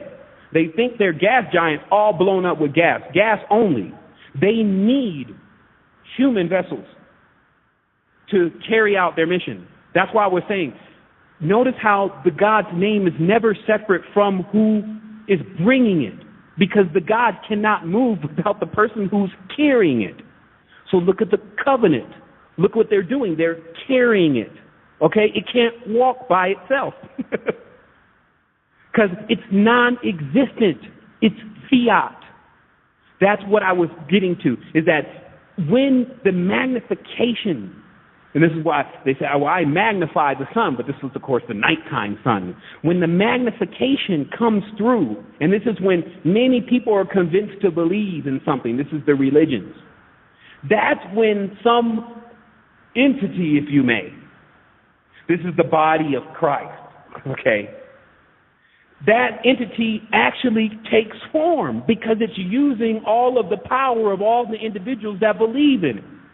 So you see the many buses I got to deal with? I'm in a dimension where everyone is pouring their energy within a few beings that are keeping the humanity in their palms, not as if they're real beings, but because of the consciousness that they're leaving people in. So some people are visualizing this again as comic book characters or something. I'm telling you, it's energies. And so the religious energy has individuals that are inside of that energy functioning as a body of that energy. But remember, bodies are five. Bodies are pentagrams. Bodies are shells. Bodies are shades. Bodies are Shaddai. The die part, mainly. Okay? So this is also the death of this whole thing. This is the death of religion, people. This is the death of the Legion ghost gods. And who is responsible for bringing about that death and transmutation? There's a little clause down there. We don't write bad contracts. There's a promise of death and transmutation on a spiritual dimension. This is not a physical war. Like, why will we get on the physical? Why will we deal with the egos? You see what I mean? And that's how you have to bring it. So those who are asking about, well, what are we to do and what's going to go on? It's the fire that is in you, because it will light up what you need to do. Like, this stuff has a use. Don't demonize any of it. Put it in its place. Oh, you're strong? Okay. Come on over here, strong demon. Yeah. We're going to have you tilling all the entire field here. You see, everything has a use. That's what universe, that's what nature, that's what everything is really doing. And the reason why this whole thing is all balanced is because we haven't learned to do it. We haven't learned to keep things in its proper place. As the custodian, hey, come on, get over here. If you want to be something else, you need to learn how to do that. Are you going to put a child on a chainsaw? No, you got to learn to do that. This system is redundant. This is how it is in this 3D reality, so we might as well get used to doing it. So that's what I had to bring forth today. Obviously, some people are having a little bit of questions about different things that I've said, which is fine, and I'll stay around to answer those questions. I really want to let everyone know that this is a serious thing. It's a real thing. If I said anything to you today that may have been perceived the incorrect way, just ask me about it and I'll give you some clarification. But this is exactly what is going on. There is a spiritual level to this that most people don't want to jump on that level. I'll tell you right now. Like all this stuff, there's a behind. Like I'm explaining it to you, I'm putting a GUI over it, a GUI. This means that I'm putting something over that looks nice to you and that you can interpret so that you can understand how to operate the system. Okay? Hey, so Sevan, Sevan, you were at a table that hears everything you're saying exactly as you're saying it. So very much like the people that gather around you, this is the same energy that's here. So, and quite frankly, you're really, really gentle with regards to this in terms of me. So I think they're enjoying this. Yeah, I'm way nastier about the spirituality truth. Way nastier. Don't speak for me. Do not speak for me, Kate. What comes across your tongue is nothing but pure grace compared to what everybody's willing to submit themselves to. What you deal out is go away if you don't like it, as far as I'm concerned. Exactly. Like they'll argue with you about starting a strip club. I mean, they won't argue with you about starting a strip club, right? But then every time you want to come bring truth, then oh my goodness, I think you should want to say it a little bit less. But it's just not time for that. Like actually, what we're dealing with right now, like we're at the front of emancipation. Like people act like they want to keep remaining here, most of the humans. But think about remaining here. I mean, in a state of consciousness. But if you think about it. It's all about when, like we were talking about earlier, the fractals. It's all about when that one person starts deciding that, okay, first of all, I need to get innovative. This is not about I just want to rebel. Do you even know who rebel is? Are you familiar with any of these tones or vibrations? The real way to come at it is to scan the whole thing. So at this point has to put you into a non-judgmental stage. Because then you have to be the bridge. And people don't get that this being the bridge thing means not being on the one color side or not being on one preferences side or one gender side or any of that. So you're stretched. Like people don't understand, like they're literally walking over your body into through these frequencies and through to the other side. And some people even stand on the bridge to just admire. And so it takes a lot of strength to do that. But that was what those people were calibrated to do. And that's all I'm saying here is that what we're dealing with is our teaching system, as we've noticed from every angle, has actually been taken offline. Because our teachers, who knows, like I think some of them pop up every now and then. Kate got the show. I'm obviously doing my thing. It's so hard for me to vouch for people these days. Like I can't even really think of one that I could say edgewise because they won't go here. Like they don't understand that it's all sexual. Like it's 5 and 6 again, bacon 7. Then look, you got to get 8 in order for you to go 9. Then 9 back to the hole, and then you go back again because this is a numb system. Basically, nobody has feelings anymore, and when there's too many numbers, too many people, then you start seeing all the people as if they're like just too many, rather than when we keep small families, right? Then everyone is close and tight knit. Look it's how we act. It's how we behave, right? Now think about it a long, long time ago. There's only 5, 6 people in the village. There's no Illuminati.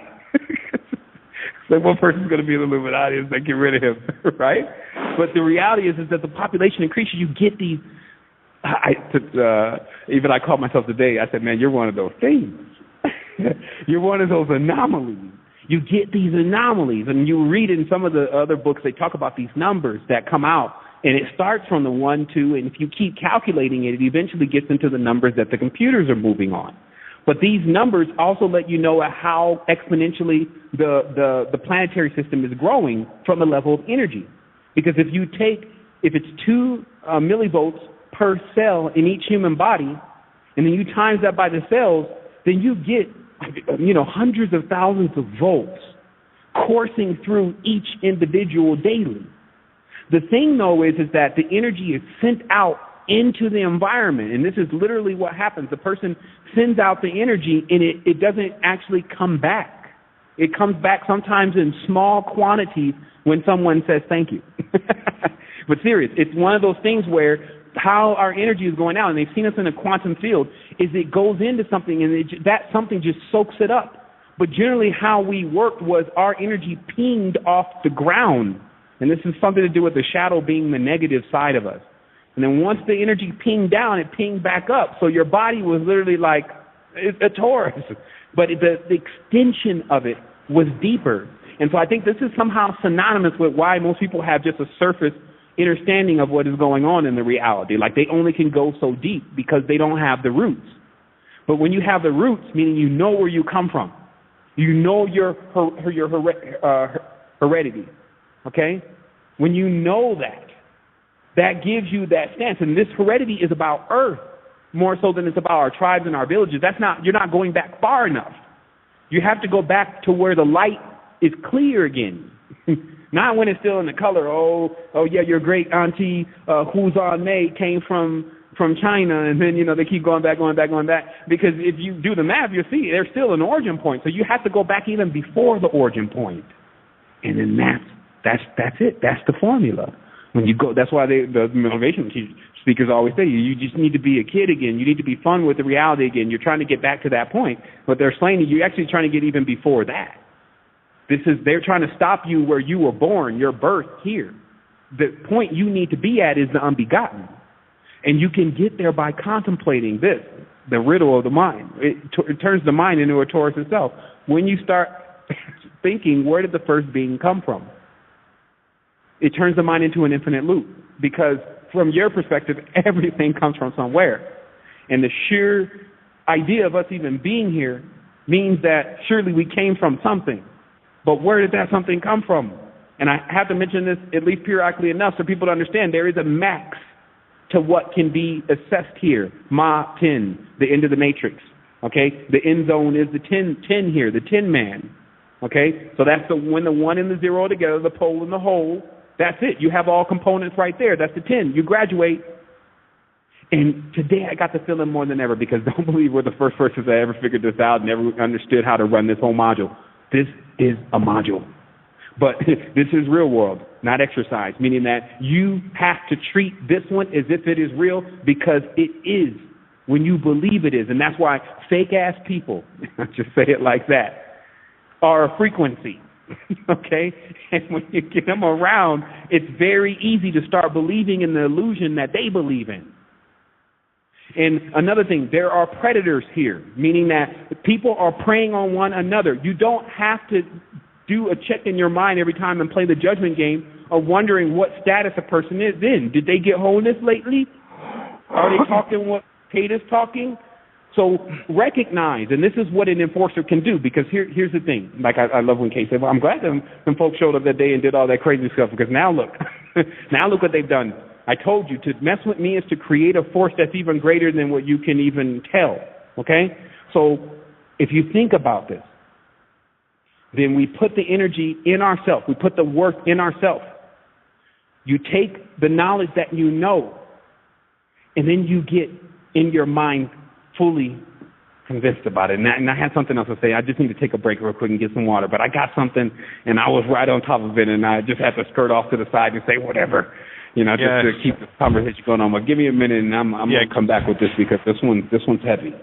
Oh, yeah, get yourself a drink, get yourself re-gassed up for the next round. This is one of the reasons why when Sevan comes to the table, I just sit back and I listen for all of the things. And Sevan and I haven't talked in ages, texted back and forth a bit.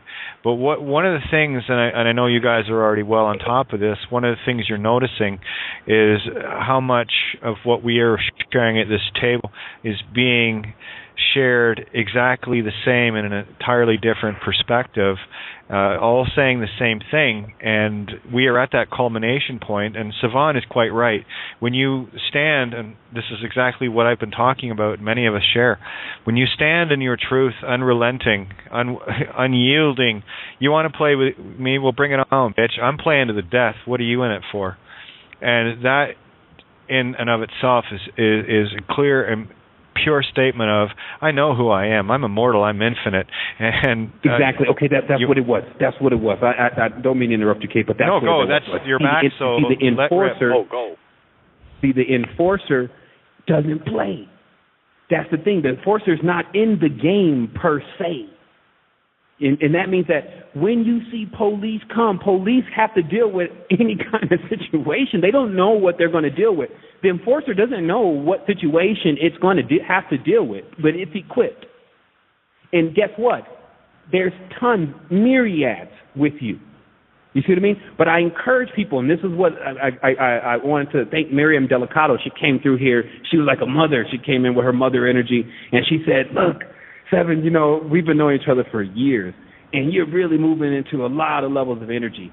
But I cannot console you enough to remember, because I'm being prompted to tell you, because you primarily work on the spiritual plane, to stop going to people physically first. You've just started doing that, and you need to stop that. So that came with that direct message, meaning that if you know you got to go deal with the current lady or the office down there or whatever the case may be, go first with your spiritual body on a consciousness level, meaning sit down, go there, have that interaction with the spirit of the individual you're coming. Stop talking to humans. Humans until they actually get control of themselves again and awake, there is another overarch, meaning an actual overarching shell that generally does all of the communication. And meaning that there's a conversation going on with spirits on your behalf when you walk into a room of other people. The spirits go to their side and they start doing their negotiations. I'm telling you, I cannot address this enough about this kind of thing, especially with people who have picked up a lot of spirits. And people do that. Like, remember, spirits are alcohol. Spirits are a lot of different, spirits are energies. That's why the spiritual plane is just as enigmatic, or actually it's more enigmatic than the physical plane. And that's why we had to make a differentiation. As Sabaka was saying, that the spirit is actually a reference to a specific kind of entity. A race of specific kind of jinn are called spirits. So there's an array of beings that haven't even been categorized in our language yet. But the reality is that it all depends on you understanding certain things. And that thing is that a spirit, a spirit is a soul that is still in that same old stage of believing that it's separate. So this doesn't end here. This is what for you to understand what the astral plane and the spiritual planes really are, is that this whole idea of separation actually doesn't end when you leave the body if you're still in that stage of consciousness. Consciousness is going to be where consciousness is going to be. I am that I am, right? So anytime that whole divisive type of consciousness ferments itself into another state of consciousness, ferments itself into another matrix, and then you breathe life into it, then that's what it's going to be. So this is just a differentiation of understanding what you're going to deal with when you're in these physical realities and why there's constant need of this kind of shepherding. This is the explanation to why, because some people say, well, why do I need a teacher? Because of the physical reality. Physical reality is constantly decaying. It's like watching something, but you're on another level, so you could actually see where it needs to be fixed. Like right now, there's so many problems. It's like, imagine us trying to clean up the earth right now, like just you, right? And the earth's your house. Like by the time you finish cleaning up what they did over in Japan, you're not even going to be you see what I mean? Like this universe is not designed for a small group of people to maintain it. It's a ship, okay? Now let's think about it again. We know it's a ship, but this means that everyone has to be at their stations or else it's crashing. And guess what? Priesthood of Saul at the wheel. Jesuits on the dock. They're not even guiding the ship. It's already plummeting deeper and deeper into a gravity well. The energy source that pulls ships out of a gravity well are deactivated, meaning that it's us, our thrust, our levitation that brings the planetary system into a higher frequency. So if we don't feel like it, I don't feel like it, I can't get up in the day right now, I can't do what I need to do, especially if I'm not getting any money. Right? So you see how they did it with the money, with the talisman thing. People don't really want to do anything unless it's about money. I'm facing this so deeply over here at this particular institute. It's crazy. I can't get people to do anything without giving them some kind of money. Like, and you even see it on their face. And this is because they can't even function. I'm not even blaming them. They can't actually function. I had to go back into the woodwork and come out to create something that actually can get people currency so that they can even move around. They're tied down. Like, remember, A, the first letter of the alphabet is a cow, okay? Uru, bovid. Okay? So with the A, it's carrying the load. It's stationary, they say. Actually, excuse me, the B, the mobile wealth.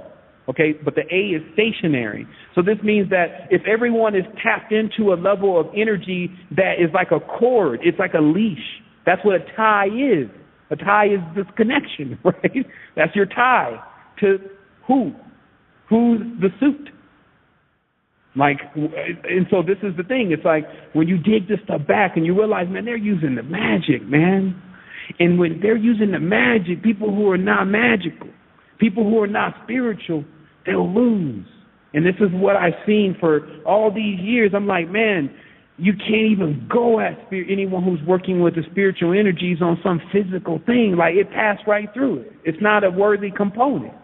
You have to go into the spiritual side of yourself. So this demands that you be real, so you know what you're even experiencing. Oh, trust me, when you get free, you'll know you're free.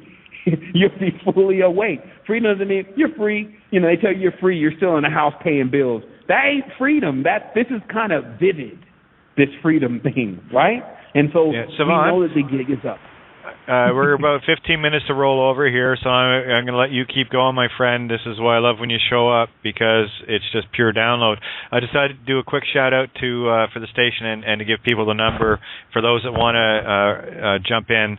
Once we roll over, we go off the live on air into the recording, and you have to be on the board in order to hear the remainder of the call live, or you can wait until the archive. But that being said, you can call in at 661-467-2401, and it's BTR listener 024 tonight for those that just want to put that in their Skype contacts.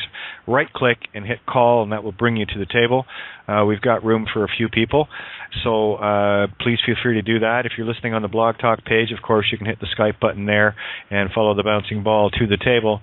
That being said, thank you so much to Paul Giovanni and the crew at Critical Mass Radio, Ninja, Rob Freeman, all of you, and of course to the ones that are, well, never mind doing the helping part, but going above and beyond to make sure that this table, this ship, not only floats but is screaming the cutting edge into consciousness, to go back to what Sevan had just shared about taking a sinking ship and raising it up. It's time to stand to post. So that being said, again, 661-467-2401, and we'll roll as long as Sevan wants to, and I'm good with that. So, Sevan, I definitely wanted to get to some questions, because I know the ladies probably have some questions, and there are probably some people who may have just been listening on the line and want to talk about something. But I also wanted to say, just so everyone understands, because they always act like they didn't understand what was said, in 15 minutes, you're not going to be able to hear the conversation anymore unless you call in. So you can actually call in now and you can hear the conversation. But after that 15 minutes, there will be no more being able to call anymore to listen. So you need to kind of understand that. Yeah, absolutely. One more time for the number, because I know that the person comes back on the Blog Talk. That'll make people snap too. The number is 661-467-2401, and the BTR listener number is 024. Put that in your Skype, right click, hit call, you're on the board. And Sevan, I got to tell you, everything you've shared tonight goes far and beyond confirming everything that we've been talking about. From I deal strictly from the busting the Phoenicians, the phonics aspect of the mirror trap here.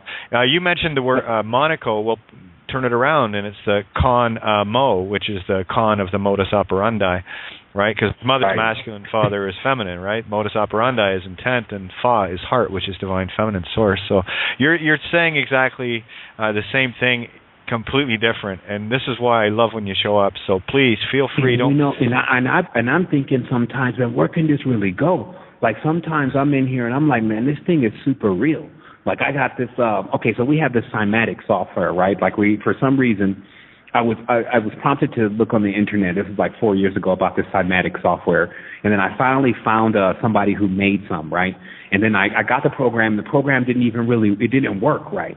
And so I tried to get in touch with the dude. I'm hunting this dude down about this software. He doesn't even get with me, right? So I decided, okay, I'm going to start experimenting with the software, and I even threw the software on the site, right? That's how you get someone to hit you back. So he hits me back. He's irate. Why you got my software? You take my software down, blah, blah, blah, blah, blah.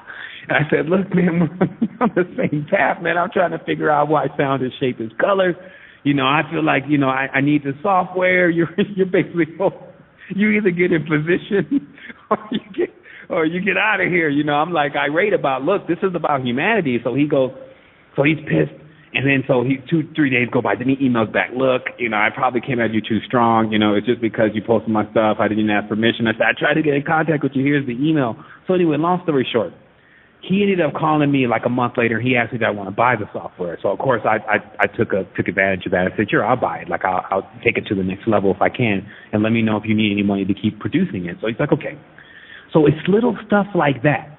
So I have the license to the only cymatic software on the internet. But this software, it holds portals. The portals are infinite.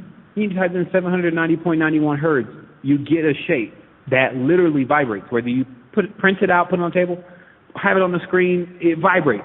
It does something. We just don't know what it does.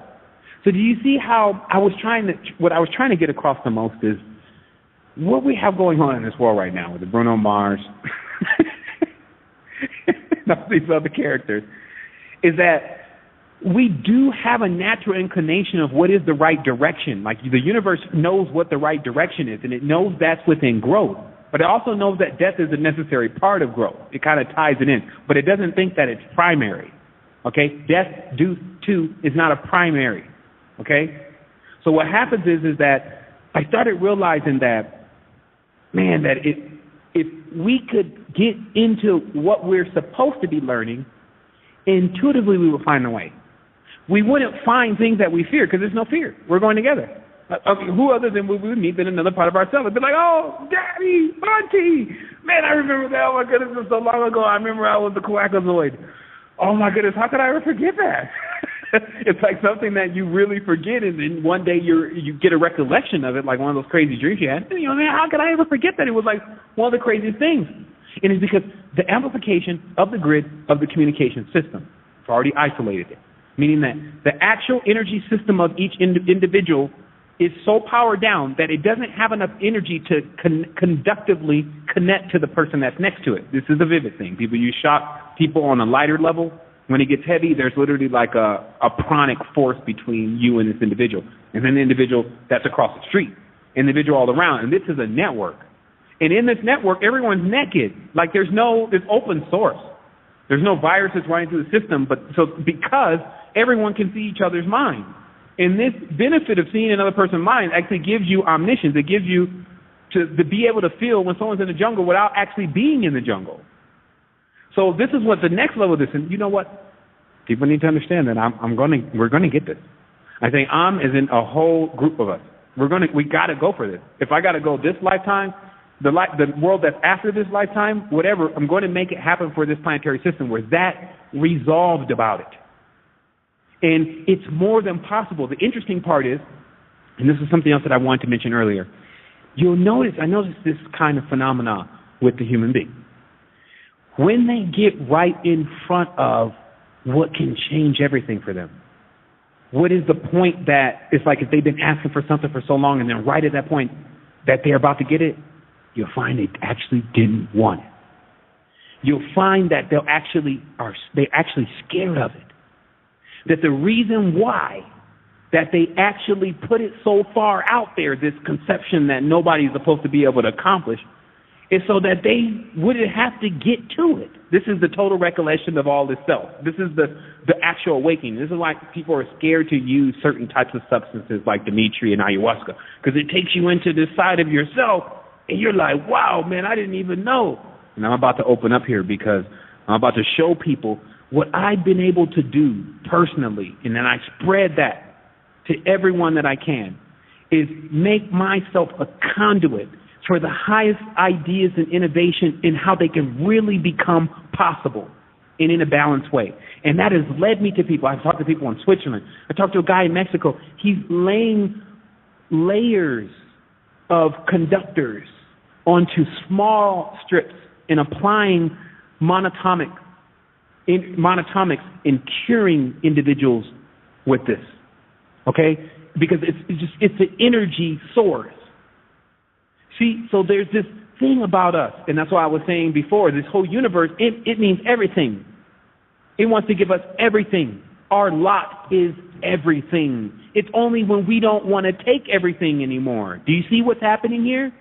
So they say, well, what you're always thinking your family's going to leave you something, maybe somebody leave you something you don't even know. You get that call one day, and they tell you, well, you've been in a wheel. Somebody had wrote a wheel, W-H-E-E-L. Somebody wrote a wheel, and then they said that this belongs to you. How much is this real, say Tor Rotus Tarot? How much is the wheel? It's for everything. Oh, my goodness, Eureka. The wheel says everything, but wait a minute. What if it meant confine one? What if it meant aborigines? What if it meant, you see what I mean? This is where this choosing goes on, and this is why Yahweh Baal is the God of the chosen people, right? So this means that if one God is the one, then that means every other God isn't. If your faith is the one, then everyone isn't. If your way is the right way, then every other way isn't, right? So then guess what? Everyone's in a bubble, imagining that their way is the right way. But no matter how fast they run, because it's in a circle, we're all going to eventually meet each other at the same point. So guess what? I stopped being a dog taste with my child. I watched the entire metamorphosis of my own personal being. I watched metamorphosis of Jack, Luke, Michael, different names, and understanding what those names mean. Symbolism, black dogs around the doggish kind of character, behavior, to other stages of the consciousness. We're meeting people that are on a whole different stage of consciousness as you metamorphosize your consciousness. So I put input into the system and watched the output. I tested it. I turned it off. One time I had my spiritual connection so high, I was lucid dreaming at least 4 days out of the week. I could count to you how many contrary thoughts, meaning thoughts that weren't my own, where my mind wandered, that I would have a day on one hand. And most of the time I didn't get on over 3 fingers. And then I was able to actually see people give. And this was a whole other lifestyle. People don't even know about this. But when I would go places, people just walk up to me. Within 1 month, and I had just come out of incarcerated, I had $40,000 from people just putting me on a new thing. Because I had cleaned up the energy entirely. And then 4 months later, I made decisions and turned off all the energy to watch it all stop vividly, meaning that frequency is a real thing, is what I'm here telling you. I've tried them all. And then when you screw around with your frequency and you get off harmonic, then all sorts of stuff. Then you deal with all these unexpected things because you're in the irrational areas. You're in areas that you can't predict really what's happening. That's why they say that the height of the day is hot. So don't move in the heat, meaning that you don't always put yourself and put your body, and this is the major thing that we need to start thinking about. If you're putting your body through all this stress and all this tension, mad, angry, upset, bad food, all these kind of things, then it actually is really going to affect where your spirit really goes because they're all intertwined. There was never any separation. This presence that we have, this consciousness, this reasoning that doesn't make us animals is our soul. It is that whole consciousness. It's why we talk to ourselves. You see, this is all something that we're sharing. It's the highest level of power reason, right? So re-sun, okay? Get your sun back together. Cycle it. It's not masculine. It's not feminine. It's both. It's a dynamo. It's a generator. Now, your body, again, the way your muscles are, and this is why sometimes if you want to get into these higher stages of consciousness, now each person is different, but I'm talking to those Martians out there that need to start enforcing this maritime law, fast twitch, meaning that your fiber needs to be tight to hold the conductivity that is necessary to stay on the astral plane. That's a tip. There's a lot of guidance happening here. People are running out. It's in nature. It's in every single part of any real system that's real. Minerals, herbs, knowledge. Like any real system that's real can give you an energy. Because I was talking about earlier in this conversation, the evocations to the gods, quote unquote, were verbal. I have the actual text. They were verbal evocations of the energies of the animals, not the actual animals. So this means that you have a vessel that embodies all the power. And I'm being a little redundant here. I'm going to take a break, let this whole thing switch over, answer some questions.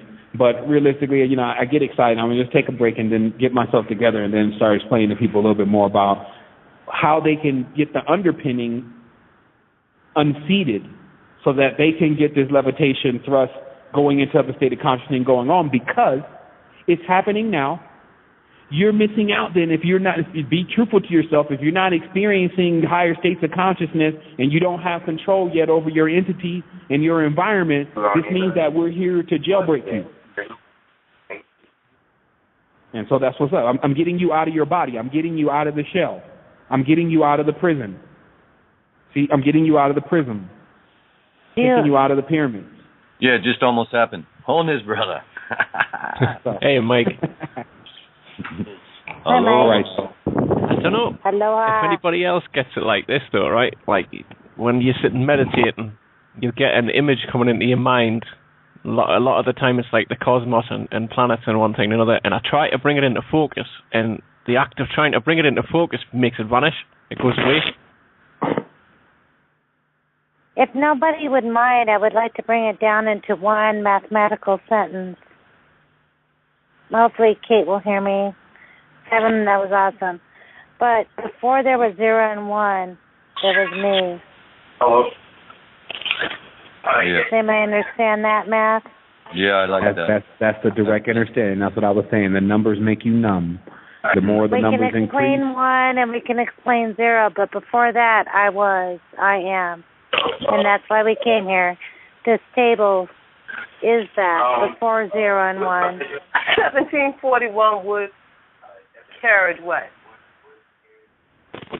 Somebody's on there giving their address out.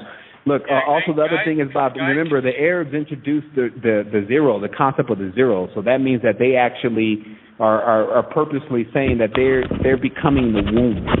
So 0 is an intense number. That's a construct. You know what I mean? Exactly. That's a construct. Before the 0 and 1, I am. I feel you. Right. So everything he said and everything Kate says and everything we say, before all this, Kate would call it the game, I was. And I created 1 and 0. Yeah, another thing is I really like this reality. Like, I think this could be a great place. Like, I got plans. You see what I mean? There's a lot of stuff already around that was bought from other places, and that this is really a magnificent thing. Like, I know trash when I see it. So this is not that kind of party. I like this saying, too. It says, okay, maybe something else is going on, but it says, but maybe it's just me. Maybe I come to please and I leave. Before it isn't pleasing anymore. Maybe I'm a season. Maybe I'm the summer. And I like that because it's like, you still remember that there's these forces. They're like the sun. They're going to move through this regardless. They're not actually like tripping off of the whole who's better and who's not and all. Maybe you like being the 1 or the 0. Okay, it is a fun game. Guys, can I jump in here, please? Can I? Just one sec, guys. Yeah. Can you hear me? Can you hear me? Yeah, I can hear you. Okay, good.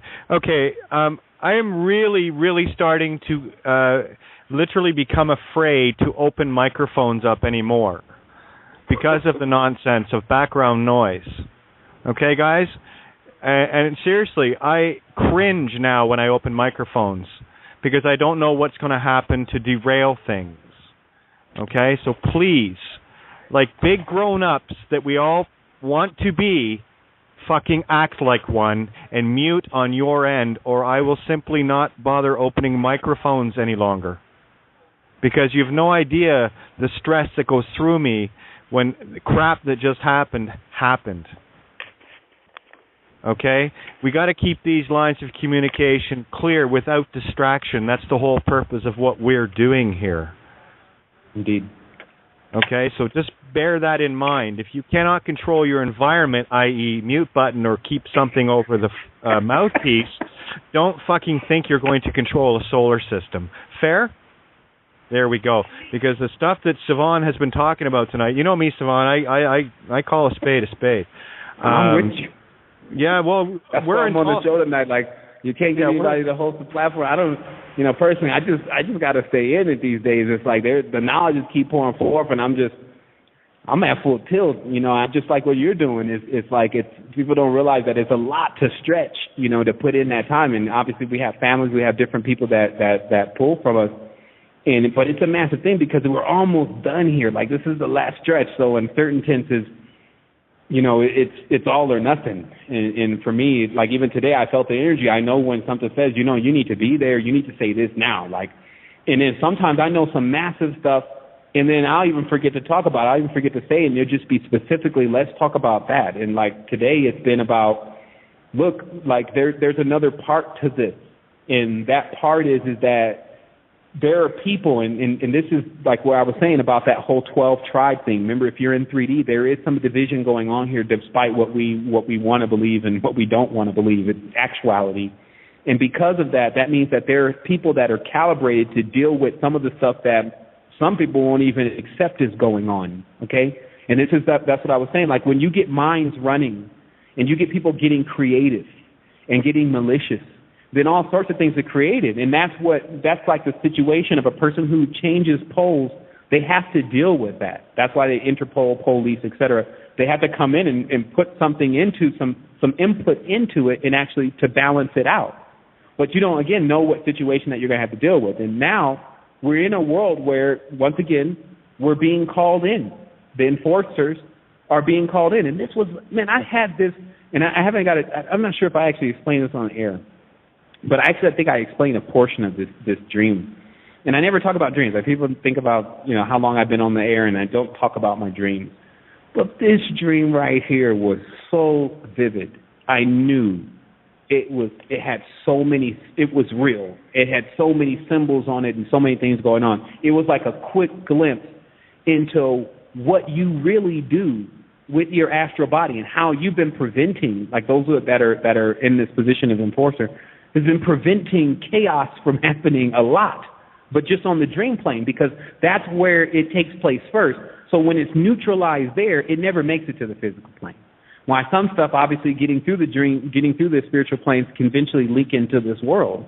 And so it's almost like a superhero thing. It's like you have a different job at night. Every time you go into this dream body, you go off and you educate people. You go off and you stop things from happening on higher cogs.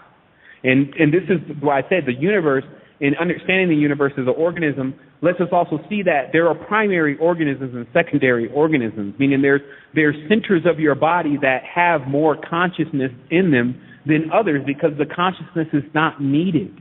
Meaning, like in the lower parts of the body, this is the less consciousness because the only thing needed down there is heat. So notice people who don't have a lot of consciousness have a tendency to be angry and upset and hot a lot. You see what I mean? Because the knowledge is like cooling. It's like water on the tongue. Knowledge is water. So it cools the being that would otherwise blow. Like, I know personally, I'm, as a spiritual being, constantly being massaged, constantly being dipped in some kind of water or fluid to keep me from blowing. And blowing is, I know a lot still more about spiritual power. So if I get crazy enough, if I feel like that the world's not going to expand for whatever reason and that it's all up to me, then I may go say a few words that end it for other beings that are causing problems. You see what I mean? But then, because I've already seen the future to that, the universe uses me as an example. It doesn't work out well for me, and it doesn't work out well for the other beings. This is what I noticed the universe does. I said, man, this universe getting played by the universe thing's got to end too. Because, see, the universe, like let's say, for instance, you're in this relationship, and you got, let's say, a child, and you run out on that relationship, run out on that child. You're a runner. You've been doing this all your life. So when you leave, you won't be necessarily better. Okay, it won't be a benefit for you. And then for the person you ran out on, it won't be a benefit for them either. But there will be a lesson for both of you, and the universe taught that lesson. So this is when I started noticing the universe does, in situations, excuse me, not the universe, but in situations, sometimes, and in many cases, there's not always a victor. Okay? It's like we all need to get out of the state of mind that someone always wins, damn it. There's another status where both are losers. And I feel like this world is going through that right now. Like, whether we obliterate Samuel and the Illuminati and all the rest of them, we'll still be losers in the book of how well we were able to educate children, because that's all I can really see them as. They're beneath me. Beneath me in the sense that they reach a certain part of my degree, like a thermometer. That's why a child starts growing up, right? It grows in height. A tree grows in height. Degrees go up in height. So where the Illuminati is like where my toenail is, okay, on the spectrum of energy. That's what we're talking about here, right? So that's something that we start needing to get into. And so when you want to stoop that low, though, because somebody's got to do it, that's why the matriarchal mothers had weird things going on. Like, look at the book Alien Wombs and Alien Origins, something like this. This book is not about aliens. It's about the women from the Sudanese women from the Tsar cult, the Tsar tribe, Z-A-R, the first real Tsars. Okay. Later on, this became Caesar. This became the Romans running around with the wigs on and everything, trying to be matriarchal mothers. They stole the Tsar cult tradition, but the Tsar cult tradition is not it's netherworld behavior. You can watch it. Like if you read the book, if you have enough time to sit through it, the lady is there. It's the lady that did a documentary on it. She wrote an entire book, and you see that there's different ramifications. This is not a world that meshes very well with the new Western, innovative, and even Eastern teachings. Okay. Because before there was Eastern, before there was Western, there was this. And this stuff is so potent, it's like venom. It's like poison. See, poison is potent. That's why when you take a poison and you decrease its power, it becomes an antidote. There's power in division then. This is why anyone says, oh, no, we need to come together, There's division, there's cutting, there's all sorts of things in 3D. It's just all about the situation. When the situation presents itself, then you decide what weights and measures to use. But you will be confined to your degrees, meaning how much you know. Knowledge is measured in degrees, doctor's degree, PhD, all these different degrees, right? This is degrees of the fire, degrees of the energy. How much energy can you really hold? Sitting on the kilojoules of energy over here, holding it. Meaning that I haven't exploded. I'm not going nuts yet. I'm not hurling all sorts of symbols and things at these folks to get them to stop what they're doing. What I'm doing is I'm working directly with the situation, working with the people that are involved in the situation from both sides on a spiritual level. Not coming to talk to human beings. You won't talk to a human being about a demon that is mastering over them. You come to writ, meaning you come with authority. You see, this is going on in the astral plane. This is not something you get into your 3D five-sense body and start messing with. And that's why there were certain people that instructed how to do this. That's why this wasn't just the Jack and Jane, let's go and play around in the netherworld. Let's go and say some of these tones and vibrations, Sister Sarah. Oh, no. This is the real thing. Okay? This is when you go into the plane and what you say happens, or what you think occurs, regardless of what you're thinking. So imagine. Some of the states of mind here, they're actually in benefit because of the situation that they're in, because putting them on the astral plane will allow instant manifestation of their worst fears. It would not be anything else besides fear, because now fear has become attached to new. Oh, my goodness. The place of origin has become a place where nobody wants to go. Oh. Is that what's really happening? Of course. It's a channel. I can just tap right into the channel. See, all the things that they did with the computers, this is why I really got computer savvy. I've been doing it since I was born. Because once I realized who created the computers, then why they use the flopping, that's the highest measure, the petaflops, why they use the gigahertz, why they use these particular units of numbers. What is the central processing system? What is the core? Why is there magnets? What are the magnets operating on? A spindle. How sensitive is the magnet to other magnetic energy? How much information can be held per panel? When you know that, how to encase a bit of information in a megapixel, then you swap that over. And that's why I say any system you become a master in. That's why everyone starts off as Jack or the Joker or the Fool, because they're the Jack of all trades but the master of none. They haven't actually walked completely through any system because they're on the teeter-totter, the roller coaster. Every time they get almost done learning something or mastering something, they go back another direction. Oh, flip-flop. Doesn't know if he wants to be in or she wants to be in or wants to be out. Like Kate was saying at the beginning of the show. Either you're a part of this, you're either with the whore or not. Like, just be one or the other. And that's even what the Bible says. You're not hot nor cold. You should be one or the other. But because you're not, you're lukewarm. I'm going to vomit you out of my mouth, meaning that you will keep coming through regurgitation, reincarnation. Because even if you go into these heavy states of spiritual consciousness, quote unquote, what's supposed to be called witchcraft, but your core is true. Because if your core ain't good, it doesn't matter what you run into, honey. Until your core gets tried true, it doesn't really matter. That's what I learned, meaning that you can take something that's supposed to be completely good and it'll be evil if you don't have a good core. Because some people think they got a good core or running around toting the Bible around everywhere, right? Evil. It lives. So that's supposed to be the good people, so you could throw them out. So what I'm saying is that then you got other people, I might read through half of Victractus, Necromico, whatever, to realize that these idiots do not know what they're doing in the world and are only just creating eidolons and symbols that they're tying people through to an etheric connection with sound and shape and color. And that's it. But I'll gain more from that than I may gain from volumes of the Upanishads of kissing God's ass, basically. So this is what I mean by being truthful with it at whatever cost, because I'm not for sale. I'm not in a sale. I'm outside of time. 7. I didn't give myself the name. It's Evans with the S put in front. Sevan. Savant. I only got to be good at one thing. Then I master everything, mainly myself, because I'm everything, and you are too.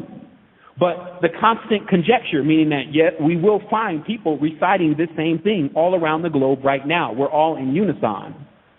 But those ones who are still thinking outside in some other state of consciousness, even right now, they can't even hold on to the concept of thought because they can't ride the wave. That means that you need to sync up. Now, guess what? We throw out, because we're moving, we throw out these cables, and all you got to do is grab one. Meaning that this is not a charity in the sense of we're not trying to cripple people by babying them. If that's anything that people learn from the message in the mixture of the individuals that have been chosen to bring forth this kind of message, is that oddball. Right. I'll throw an oddball at you, it'll move mysterious ways, and you won't even see it. I mean, it'll come from a place that they can't predict. Nor, when they are aware of it, can they even do anything about it. It's like a comet. It's like a comet coming. What are you going to do? Meaning that the activation of the entire planetary system is on the way. It was already decreed. It happens every time. Only the early bloomers, they get a chance to experience it first. Some of them bloom a little too early, though, and they get a little crazy. It's possible. I saw everything in the spiritual field. It didn't have rules. That's what kept baffling me about it. That's why I kept going in. I'm going to figure this out. You're going to figure out the unbegotten is what you're going to do, and that's never going to happen, because that's what keeps it all spinning. Even the highest states of thought still have to know. And this is what I realized today. This whole idea of a creator, okay, it's way higher than everyone could ever conceive, right? It's just a point to ping off of something that you know had to be in the equation. Because when you keep going back, you're going to eventually get to some advance, something. So we anchor to that. And it's like the Sailor Moon. I think that they had this thing where they throw some kind of lasso around it and they get pulled off by it. That's what we're talking about here. We're talking about vibrating and biorhythmically connecting to energetic forces that are unsluggish. There's no concepts of loss of energy, interests, taxes, needs, wants. Look, interest, intersect, taxes, erataxis, abraxas, 365. Five gods, Isis, Horus, Set, and the other two. Then the 5 throws off the balance through the pyramid. The pyramid leaves the planet on the wobble. 5 gods are brought into the system. These 5 gods leave fighting from Egypt quarreling with everyone that they come in contact with, using the Pythagorean symbols instead of building and sculpting, but turning them upside down and putting straight lines on them to cut, right? Because that's what they're cutting.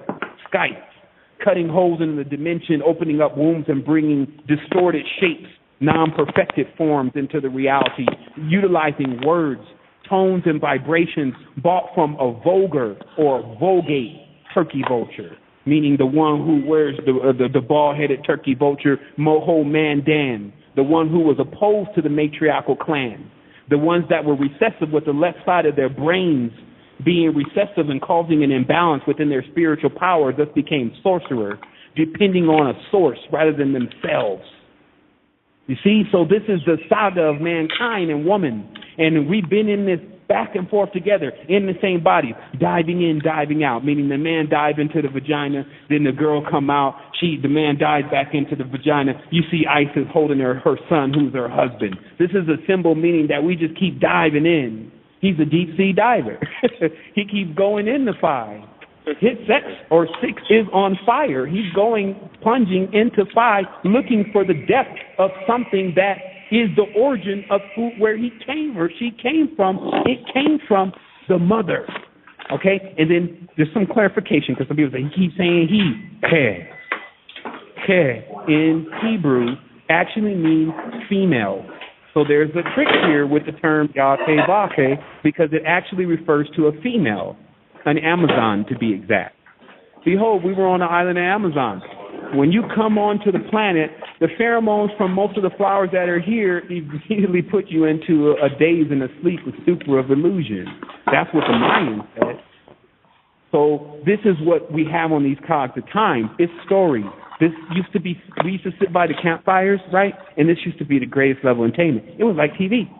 But now it's time for us to get into what we should be doing.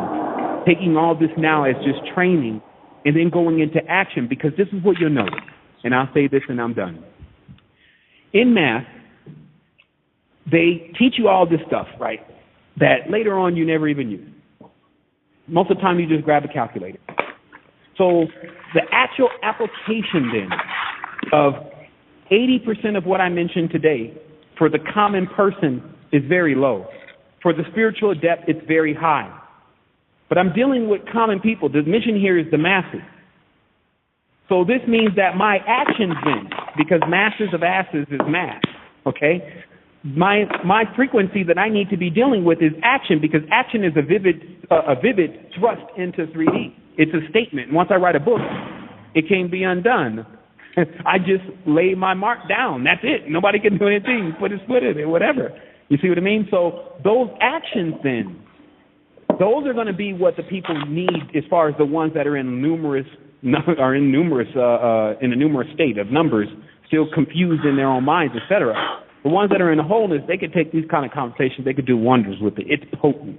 Every time they listen to it over and over again, it keeps fertilizing new states of thought. So imagine then, because there was a problem with the Martian. See, the Martian and the whole Mary thing was actually the agreement. And this is towards the end of the conversation. The agreement then is this whole that one belongs to another. Okay? Think about it. Mary. You marry me? You belong to me. Having a whole signature there do a part. Okay. So this means then, if you belong to one, then you cannot belong to another one. This is a covenant. So the origin of law was the origin of the split, or the origin of the Big Bang, or the origin of marriage. Okay? So to go before that is to get into a state of consciousness where there's an orgasmic field that actually begins to build around you, because you no longer are spoken for. You're not owned by anyone. This is a concept, and not even just a concept, I hate that word. This is a level of belief that we practice. And the people who go into a high stage of consciousness, they always practice that. It's not a sexual thing, but if something is saying to me that you're mine, or you only belong to me, and you can't do this, you don't want to be in those, that's the whole what went wrong with the agreement. Now, when we agree to all work together, there's no limit to how many I can connect to. Now we're talking about real communication. Now we're talking about unlimited. So if you notice in countries, what they've done is they've married and they say fallen angels. And they restrict them based on their regions.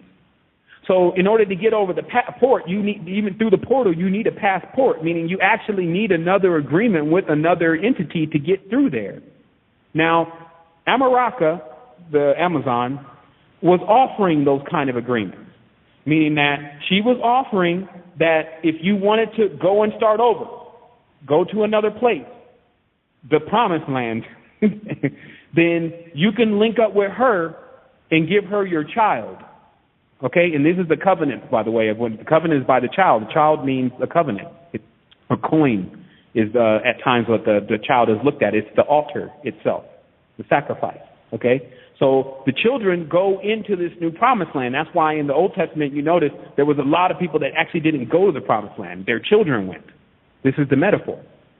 So then there's a hope that it will be better, under Isis, Ra, and El, but that doesn't actually look like what's going on.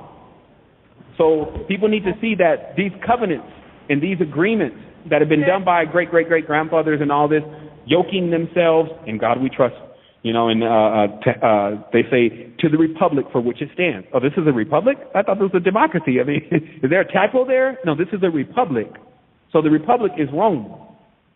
So what has Rome classified you? Are you a Praetorian? I mean, where's your status? Chattel? I mean, what are we talking about? Because the people that I'm talking to now, they're going all the way up there. They're going to the Grand Council on the spiritual plane and bringing forth their decrees. They're saying there's just degrees beyond 33. There's no limitation there's no limitation of my knowledge.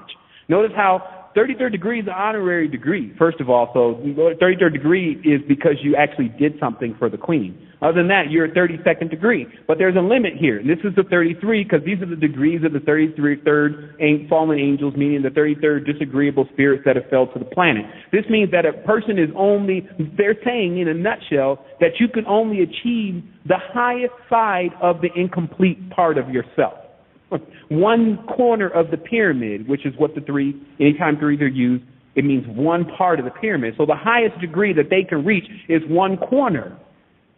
You see? So there's a galactic council where there are higher degrees because all these degrees are of knowledge. Now, if you really want to understand how this worked, and this is not something me telling you to go and do something, because by all means that this system is very potent, but sound is shaped as color.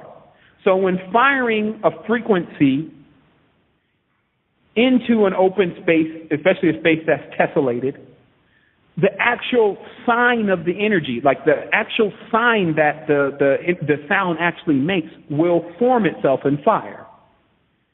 So this sign or this symbol then is taken, written down, and then interpreted.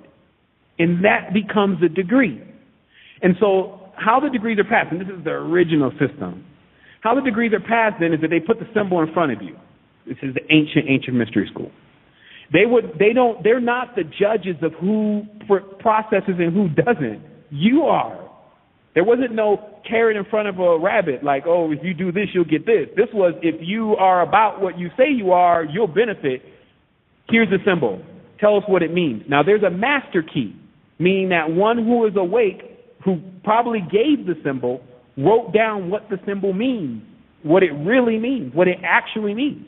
And so then when you were tested on the symbol, if you didn't interpret the symbol properly, not only would they know your state of consciousness, but they will also know that you cannot handle that kind of energy. So that energy was basically your next level. You would have to keep working till you get to that level. And this is also became known as martial arts.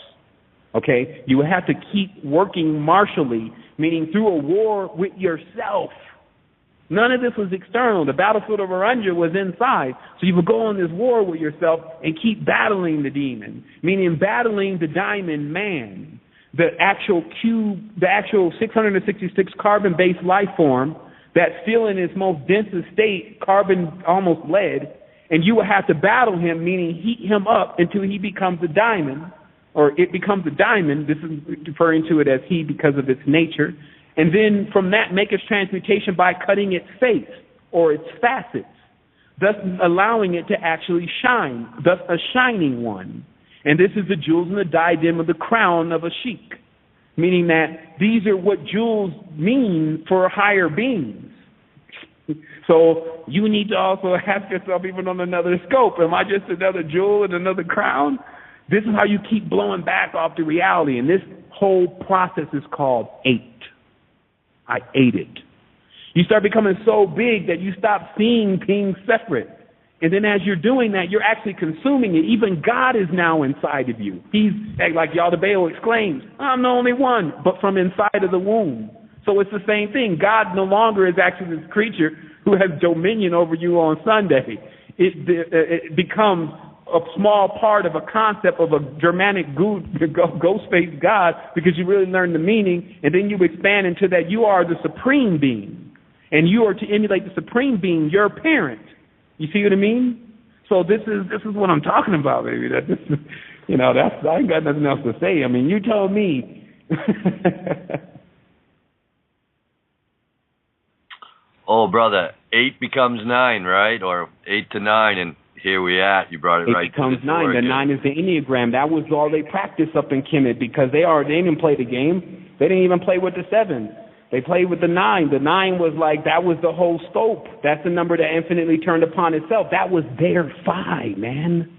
You see, phi is determined by what we think it is. It's not determined by what the calculator. Even before that, what about before 0 and 1? That's where I'm like from. I said, if you want to discuss the unbegotten, then maybe we didn't even convey the conversation properly, because actually talking about something that doesn't even have any words doesn't make any sense. It won't anyway, because it's devoid of senses. It's what I was talking about before. It's collapsing senses. So some people are trying to get more senses, right? 6 sense, 7 sense, 8 sense, while others who are moving actually in the other direction, and we're not saying what is the best direction, are collapsing their senses. So they start to hear-see. Okay? The first 2 senses, like Russian dolls, the systems collapse into each other. The first stage is you hear-see. This allows you to travel down the tubes of time, because everything that's making a sound, you can see a tube going to it. So then after you collapse that next one and collapse that next one, and then you're going into the subjective plane. Remember, I'm telling you because of the experience. You're going into the subjective plane. Now, what the subjective plane is about, now remember, this is, they're going to take a highway to the danger zone. Look, what you're dealing with in the void, this is why you need a jumper and a catcher. You need a tether. This is ancient teachings. When you go into these states of consciousness, there generally was someone there with you. Because when you would go into that stage of consciousness, they needed to basically, it's like a tether. As you travel, you're going into the abyss. So you just basically jumped across the water door. And they got the cord on you. And this was symbolically to the priest going into the holies with the cord tied on, with the rope tied onto them. And then they would drag them back out if, something happened, right? So this is what we're talking about. Someone goes into the subjective plane. They got the tether. There's someone holding them in a sense. And this is how this manifests in the physical reality, people, by the way, is it's keeping you from going crazy. Now, I don't want to talk to people really right now that haven't really been here, because if you haven't almost lost your mind before, then you don't know what I'm talking about. In the higher vibratory frequency, it's actually a vivid thing. So your neurons are on, like it's actually, it can feel like fire, okay? And if the Kundalini, I hear a reverb, but if the Kundalini is not configured properly and the chakras are not open properly. Hang on a sec, Sevan. Okay, guys, thanks. Can I just add something to what you were just saying there, Sevan? What you were describing there right now is the razor's edge. That is where the point of getting all reality and losing your mind look like the same thing. Right. And it is such a tenuous walk. This is why, and I'm going to tell people, this is why noise and all the rest of the jumping in and all of that is so fucking dangerous. Because there are some of us that are walking that tightrope. We don't need juggled around. This is the higher self that you're speaking of that has that grip, that rope holding us in place. That's the universe I speak of that I trust. That's my higher self. So I will never let myself. Some people call that as a separate person. But yeah, like for the real, I mean, I love the way you clarify too, because it separates the real from the fake. but for sure, it's not a physical person. Excuse me, it's the oversoul, and the oversoul actually tethers the individual and helps them stay sane. And I actually had this happen to me. Like, I actually went for 5 seconds crazy. And it's something I can professionally explain. It's literally it's like you slipped a wheel. It's like something got stripped. Like, as your energy keeps going and building and building and building, it's more and more and more, and it's coursing through you. And then one of the organs shuts. And then what happens is that this other voice, or this separate state of consciousness, because I guess when the organ fails, the chakra fails, it falls into a stage of division. Then it starts talking, literally English, okay, any language you communicate. And it's talking as if it's separate. And this is what's happening with people that actually have lost their mind. So I was able to back the energy back down and then slip this chakra back into its cog. And that was done by talking about a metaphorical story between Muhammad and Abu Bakr. Like, people don't even get, some of these stories are deeper metaphors about something totally different that we're yet to realize. But it was basically about that Muhammad had this individual with him named Abu Bakr. And Abu Bakr was the enforcer, meaning that when people were trying to come against the message of this whole oneness and connectivity, etc., some enforcer had to be around. But the conscious state of the enforcer was so different than the other individual. And it's funny that we're bringing this up today, meaning that Abu Bakr and Muhammad were like opposites, but they were best friends. That's what the book says, that they were best friends. These are all metaphors. It's saying that opposite state of consciousness actually comes in to save you at a certain point. Oh, you remember, this is all full of shit. You better get back here. Like, it's not real. Come back, because that's the opposite state of consciousness. That's the ground. That's the density.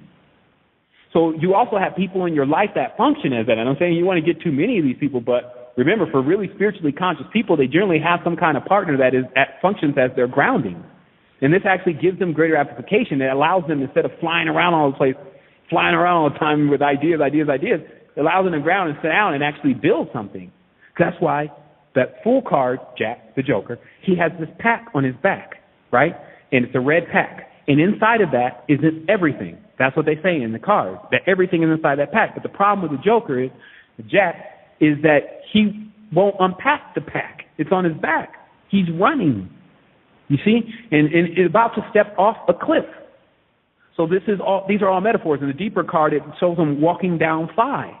And so it says that the master is on your back, meaning that you are the master. It's with you. It's in your person. If you would stop for a moment, instead of going down Phi and keep going through these doors, these portals, trying to find something, and look inside, then it'll actually be there. It'll actually arrive. And we've seen this. And these sound like Tony Robbins conversation after a while. Like, that's why I always go into the heavy levels of the situation, to keep from sounding anywhere close to these guys, because it's not that kind of party. I've been there before. It's something that you have a lot of respect for, meaning that it's not, oh, I'm trying to get back, I want to go again. When you can get it down to a substance. It comes down, like I tell people, the limitless drug is already here. It comes down to a substance. But then you'll find yourself just looking at the substance, not taking it. It's not addictive. It's actually not addictive for us right now to keep going and going into the unknown. I've fought with my own DNA and genetics. You're talking to a person who has the ability to go into the other plane almost like a push of a button. But I find myself at times just staying here doing my work with reality, and then if I do, because, you gain so much, you're still decrypting stuff from 10 years ago. It's like, why go add to it? But what I'm saying is that it's not addicting. It's something that this is sacred. This is something that I can't just decide when I want to go in there. I can't just decide when I want to tell everyone everything about what's going on in the universe. Like, we're forgetting that the universe is everybody, not just us. You see what I mean? So this means that when you sync up with the universe, though, because there is a channel, there's a frequency where everything's on, everyone's going to be saying the same thing. Everything will roll right into play. All the pieces that you need will come. And then until they're actually needed, they will not arrive. So if you're trying to push something or trying to make something happen, until you actually get into the frequency and the responsibility of being able to do that, a.k.a. dolphin. Everyone likes that. Okay. Dolphin can you hear me? Exactly. Yeah, I can hear you. Go ahead. Dolphin. Is this Nesto? Hello? Yeah, I can hear you. Go ahead. Go ahead. Yeah. Am I there? Well, you're there, Ridley. Sound like somebody said Mexico. Ernesto or something. Yeah, no, I just want to say, man, unreal. Chris, it sounds like you're in another part of my mind. Really? Okay. It's like, hang on, guys. Hang on. Before we go off on all this tangent, I need this. No. I just need this to stay on where it's on right now. I am not letting this deviate tonight. I'm going to touch on what you said about that insanity thing, and I'm going to explain it in very simple words. You're not going to let no callers call. Okay. Yeah. Let me see. Mike or Mark, can you guys mute everybody out, please? Thanks. I got a couple of people on the board tonight giving me a hand, so I'm just going to talk to Sevan.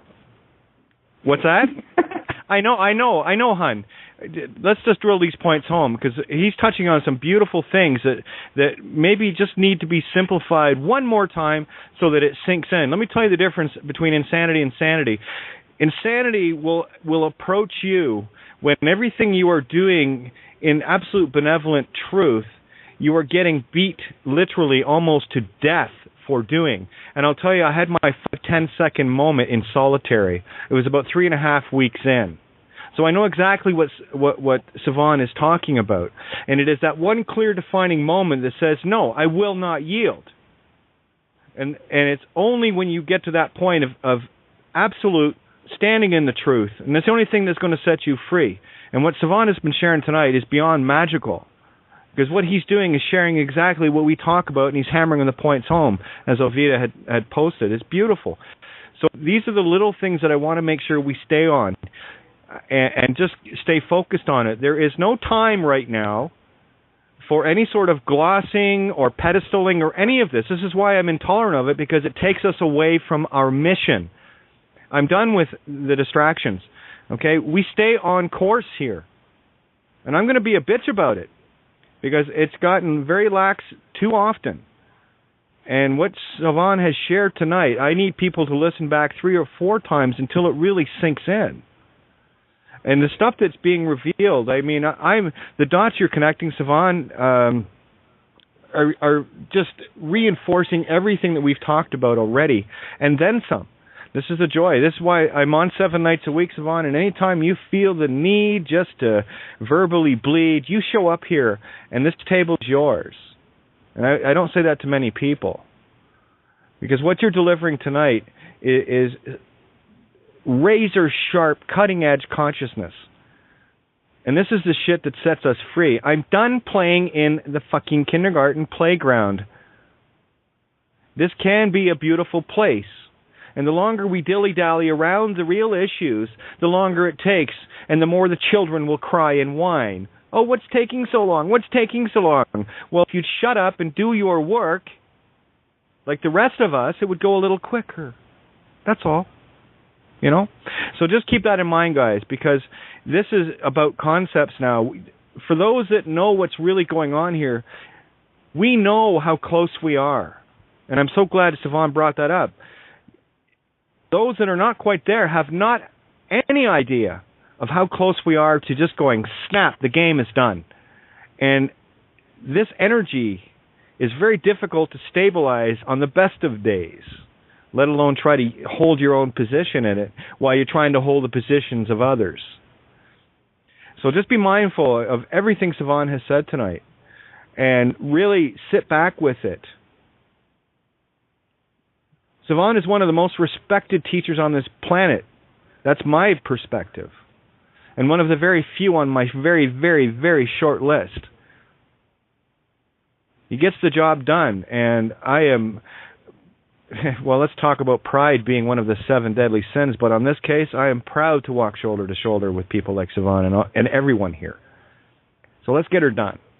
On that note, I know Paul wanted in because he's got a couple of questions that very specific to what Sevan has been talking about, and I really want to hear Sevan's perspective on it. So let me just get to the board here. Remember, I'm getting hammered on Skype too, guys. Okay, so and I'm looking for things that are extremely relevant to what we're talking about tonight. And it's not going to go off onto any tangent, not tonight, and not any night that Sevan shows up. I promise you that. So fair dinkums. Paul, your mic is open. And remember, you're Scottish. Don't get excited. Your brogue's thick enough. I can't translate fast enough. Okay. Yeah. So breathe. Yeah,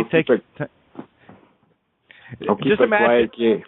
Well, just keep it slow and keep it like you get as American about it as you can. How's that? Yeah, yeah, of course. Well, I would like to ask Sevan about the correlations between the cross, like I was talking about the other night, the rose cross being a cube, the cubical space of the Kaaba, and also the reference to the Sefer Yetzirah and Abraham's cube, and also his ideas on the hypercube. If that would be...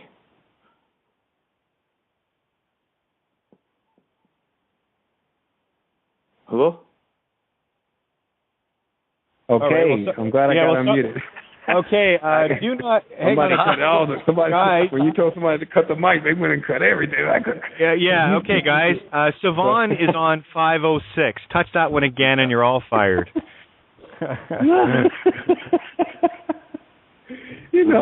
Tonight's show is really, really awesome. But I guess I was actually saying some things in there, and then I was like, oh, I must be muted because, nobody said anything. But, wow, okay, so I guess just to get to the gentleman's question, the box. Okay, I mean, do we have to be more blunt? Okay, the box, the black box is the womb, okay? And this certain fetishes, and this is every bit of a fetish, were removed. And that's why you see this script that says that the British basically took things from the pyramids that did not need to leave. I cannot tell you this enough. But you see, they got it all over there in the Louvre and all sorts of things. What do you think is going on? If I'm telling you the British is the one that actually went in there, they are Jews. That's the other thing. They're Jewish, meaning kind of like Jews, but not really. But realize that the British are Jews, right? All the deeper British know that they're really Jews, okay? Go ask them. So when they took that box, that hypercube, and this is why it's not just one per se. It's not just one womb. It's not just one fetish. It's like divvying up something. It's like plundering something. Oh, you get this piece. Oh, what does this do? I don't know. Oh, you get this one and you get this one. This is like saying you get these group of people and I'll get these group of people.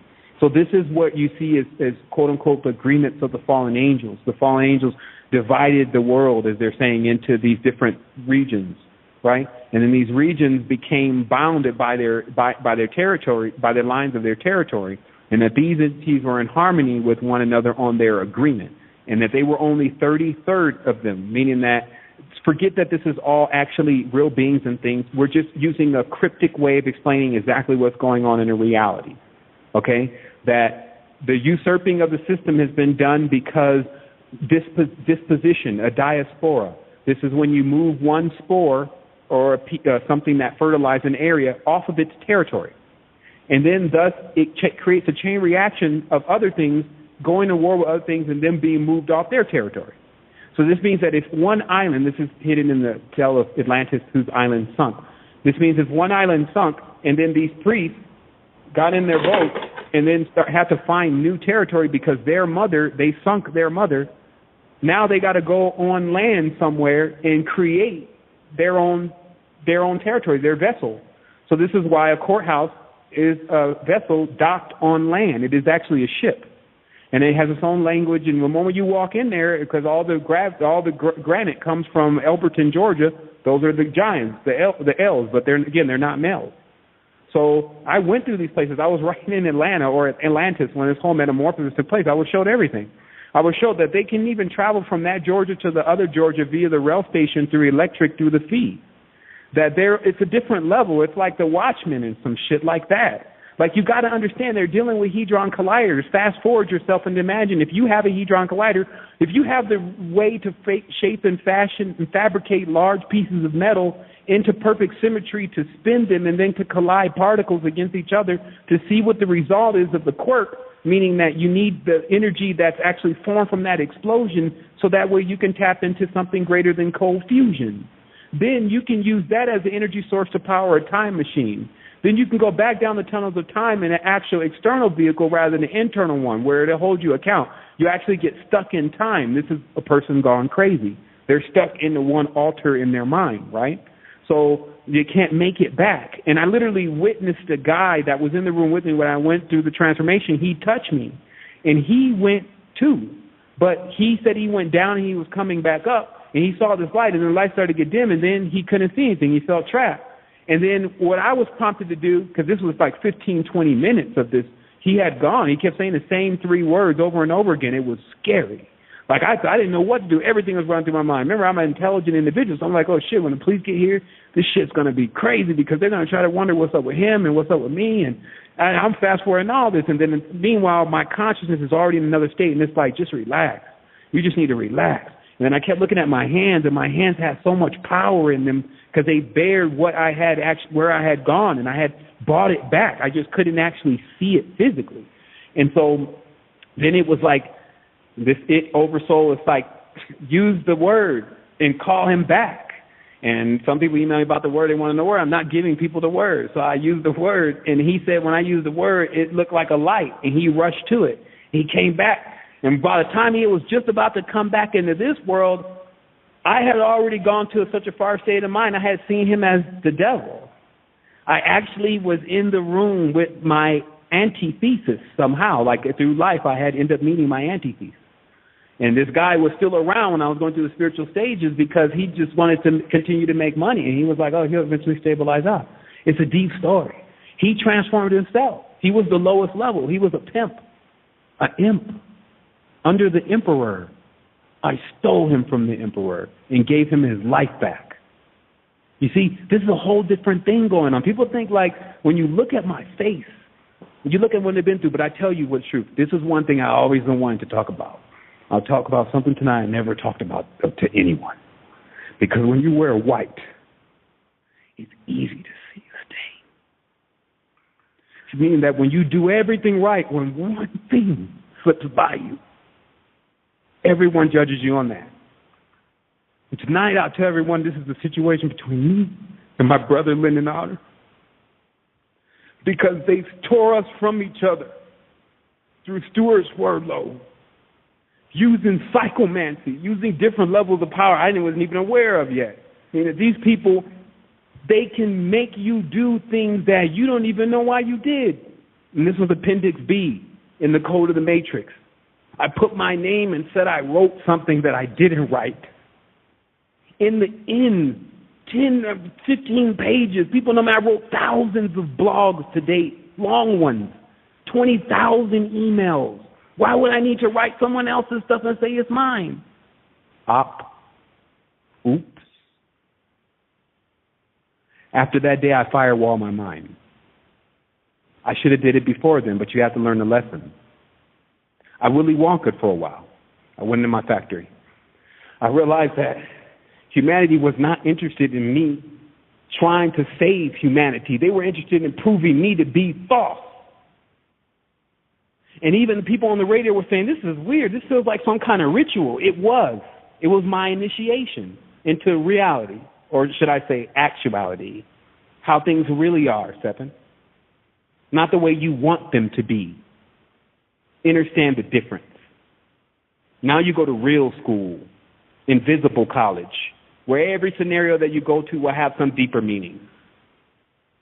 All your entire life will have meaning, whether you figure it out or not. You become an adept. You'll be adult. You'll breathe on your own now. No more power. See, people don't understand. I keep explaining the levels of my life. I was in Christianity so deep I had become a prophet. I had the Holy Ghost. It was a simple formula. The mantra, hallelujah. It's a mantra, sillies. Notice the parts, though. 3-part, ha-le-lu. 4-part, yeah. Okay, that's a tetra code. You're going to open up a tetra portal. And then your Shekinah is going to come across. Shekinah has got her own damn thing going on. Oinskilus is the name. This is principalities, rulers, dominions, stuff you don't even know about. Okay? So this is the world that I was thrust in since I was a child. Like I was reading City of Picker and the Apocrypha as a kid. Like my mom was in the movement. Like Detroit had shown everything that was going on. There was brothers, there was 5%ers, there was Moorish people temples, there was Wallace D. Muhammad, there was Malcolm X. Elijah Muhammad, like all of these men they knew what was going on. They had gotten the knowledge from their struggle, like the Sudanese and like I said, guys like Ben Yochanan, and all these men were still carrying the knowledge about this plight of what was going on with the covenant, and that there was a usurper that was attempting to wipe everyone out, and that he was like a devil. And it's like this reality is the message keeps changing, but it's all the same. It's just saying, look, come together. Because the only way you're going to be able to experience this next level of this thing is together. You know darn well you're scared. You're going through this whole damn thing, you better have some enforcers with you. So we come, mandamus.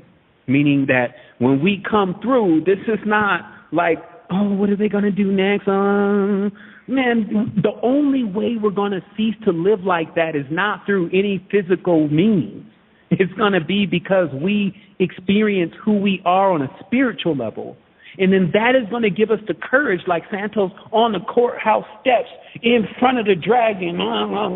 This is what you did. This is what you do. Because, see, other people are too democratic. They're demons, meaning that they actually are sympathetic. They're sympathizers. Every time it's time to stand up for yourself, a demon doesn't walk upright. It walks with a crook. Meaning that it actually can't stand up. It's not erect. It's a beast.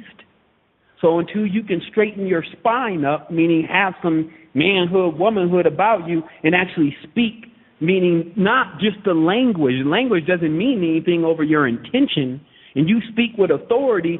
Notice this video. Man, there's this video. You'll see how they move with authority if you stop watching the direct going on in the video and watch the side. There's a video that's out right now that somebody threw a shoe at Hillary Clinton, right? And just Google it. You'll see it. Shoe Hillary Clinton. Bam. Now watch when the lady throws the shoe and then she turns around and she starts to run. And then a guy moves up on her really fast. And you can see his face. And you can see what he's moving with. And this is what I was saying. This is how you gain your stance, because you can examine in a whole different level. Because then when you see his face, if you use behavioral science, it does more than that, use your spiritual intuition, you know they're moving with force. Right?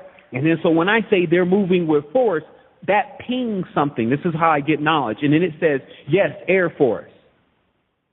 So people want to understand, where does this knowledge come from? It's some connection that I have. When I ping any kind of statement, it comes back as the truth. If I state the truth, then the truth comes back. They move with force. Yes, Air Force and ground force and all force of elements. We have a force. This is what our armies are. This is what our hierarchies are. This is what our contracts are. Hey, you see what I mean? Sevan, we've only got a few minutes left here. I just want to jump in on my closing note on this. There is one holy grail of contracts that removes all contracts from this place, and it's the only thing I've been railing on for the last number of years. It is the name. That is the holy grail that holds their consent, the with creation mind crucified. That's how it's controlled. You get this one thing. This is the holy grail of contracts, because what it does is it nullifies all the rest of it. And this is exactly like when you were describing that force coming towards that girl that threw the shoe. I got to witness it and experience it firsthand, the absolute destruction of all force. And like I said, I'd love to have heard the stand down order for these 3 monkeys that tried to come against me. There's your trivium, 2 guys, 1 girl, always the same trivium. And they had to run. The force was absolutely nullified, and I'm telling you all, there is one contract that holds them, the one ring of Saturn that rules us all, and it is the consent to be a name that was never ours. Mom and Dad came up with it. That's not yours. So you're clinging to someone else's creation. Let it go, and all contracts fall with it. This is the 7th trumpet around Jericho. Just start blasting that horn, and I cannot scream from the pulpits any louder. You'll pass right through. Clear face, we call. I'm on the other side, I know. And I'm trying to tell people this. And If but one shall awaken, Sevan, you know the rule. And that's when our enforcers, our helpers, come down and do the job that they were meant to do, while most of them are walking around in a dream state, having been brought into this point. I will tell people, because this is a perfect day for me. In fact, I think the resistance actually is coming up on an anniversary. Well, I'll click from here, like meaning that it's the next level up. Like for me personally, like there's just been tons of stuff that's always been happening. I feel like today, you don't got to talk to me about anything, meaning that you know the truth. You know where I'm coming from. You know what I'm about. Definitely know what Kate's about and the round table. And so this is how we're bringing it. And I'm going to keep working. Like I'm going to keep continuously waxing strong in might. We stay the course at all costs. One sec. Sevan, would you be interested in popping by the table tomorrow night? Because I'd really like to continue this on for a bit with you while this energy is running high, because there's so much more that we can talk about to really concrete things for you as you've been concreting things for us. Okay, yeah. Actually, let me get me on the text, because I have a meeting with a mutual friend tomorrow also, so I don't know exactly how long that conversation is actually going to take. Well, you know our rules. We don't have any, so just show up. Yeah, but I hate to say and then not show up, because I feel like today though, I may even go back, and I don't really listen to the recordings at all, but I may even go back and listen to this one, because it's just sometimes it's something special. And, I got so much stuff to do, so it's very difficult for me to say, okay, I'm going to go, because I know if we're going to get into it, it's going to be like 2 or 3 hours at least. I mean, anything else would be an injustice. And so today I got into this, like I said, I was training.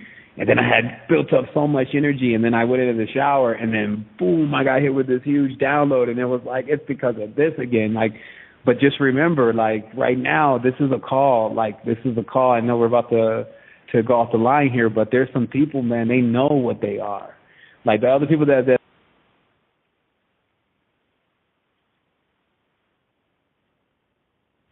if the divine feminine has been raped, there's the potential to create that baby as well, which I would tell anyone that is not necessarily a good thing. Now, think in a concept sense. This is why it's so very difficult to explain this, because you have to explain it from a physical perspective, and that's why I try to paint the pictures from a concept position only. When I'm speaking concept, don't take anything I say literally. See the literal picture of what I'm painting, and then you'll see the anagogic. That's really the only way I can convey much of the stuff that I talk about. I'll change it into an allegory or an analogy, and that way you can see it. Excuse me. That's why it's a great trick, because it doesn't matter what language you speak, because if you're speaking in terms of pictures, the concept will convey, where the words and spellings and all the rest of it fall incredibly short. But isn't it interesting that we'll use entirely different words in an analogy to describe a concept? So again, it's using the fire against itself. But that being said, when you look at society, or the way this construct has been built up around us, have a look around. Why all the focus on the cell towers, on the cellular phones, on the above ground electricity wires, on the radio transmission stations, HARP, mass media, light? It goes on and on. When you start looking around, smart meters. All I see is a web of electrical intent waves, radio waves, right? Now, if someone's genetics have been messed with, which ours have been, and we're not of strong mind, like our own mind instead of the reptilian brainstem, that's basically remote control. People are walking in and talking in remote control. And it was interesting in this movie, so far from what I've seen, there's always a central hub. Just go back to Oblivion. There was the tête, which is in French that means head. This big giant triangle in space that controlled all of the machines. Exactly the same way in Matrix, there was the central computer hub.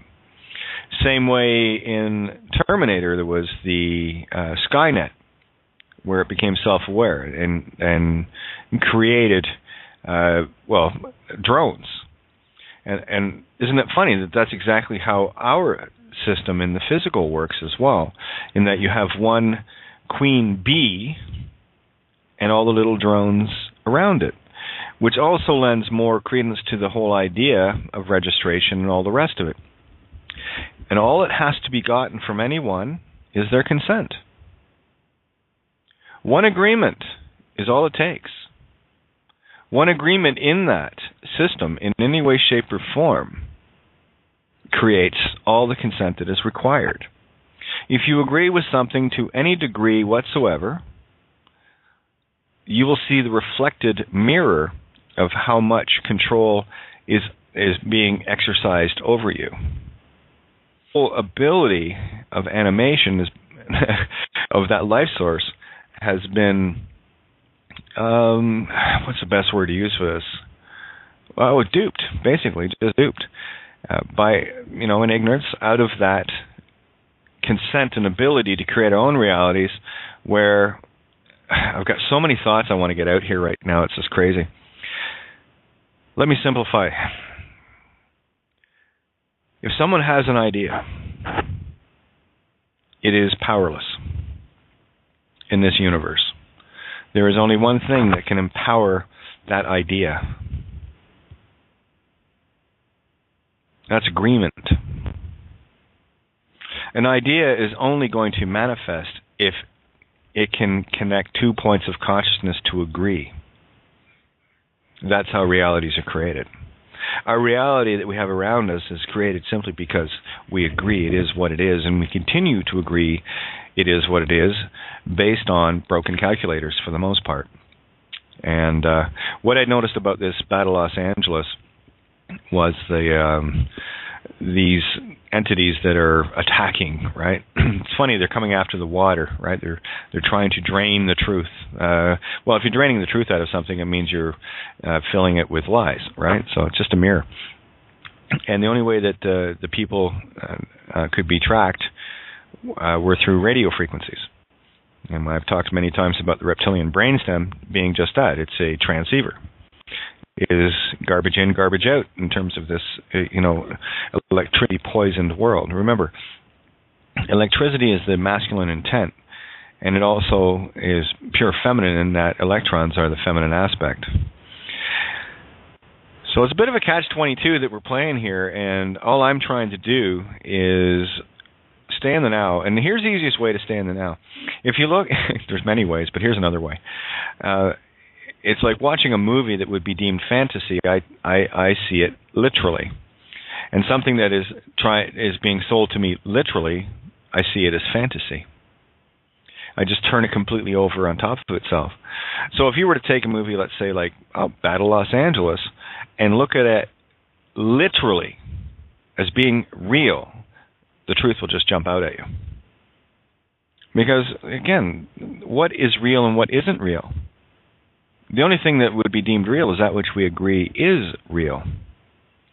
So going back to the agreement aspect, an idea that someone has is powerless until another point of you or consciousness empowers it. Remember, this is the positive negative, right? So there is the negative void, which is the idea, the thought or concept, getting inseminated by the masculine positive intent. That's what creates our reality. For me, anyway, that's how I see it, and it only makes sense. It works the same way in nature: sperm, egg, male, female. It's all the same thing. And it's like a baby. If you look at it from the concept of it being a baby as a thought, excuse me, it takes both sides of the coin, masculine and feminine, to come together to create that thought. And a baby will not exist until there is an agreement. Now, there's also the other side of it, and this is how I look at this planet. not in such simple terms. So thank you, Randy, and of course, Michael, for sharing your perspectives today. I see we do this together, right? And I pay very close attention to everything and anything in my reality because it's coming to me for a reason. There's something there for me to see, and I simply accept that truth, that all things for a reason. Like this table, it doesn't matter what I say. It doesn't matter what I am doing per se.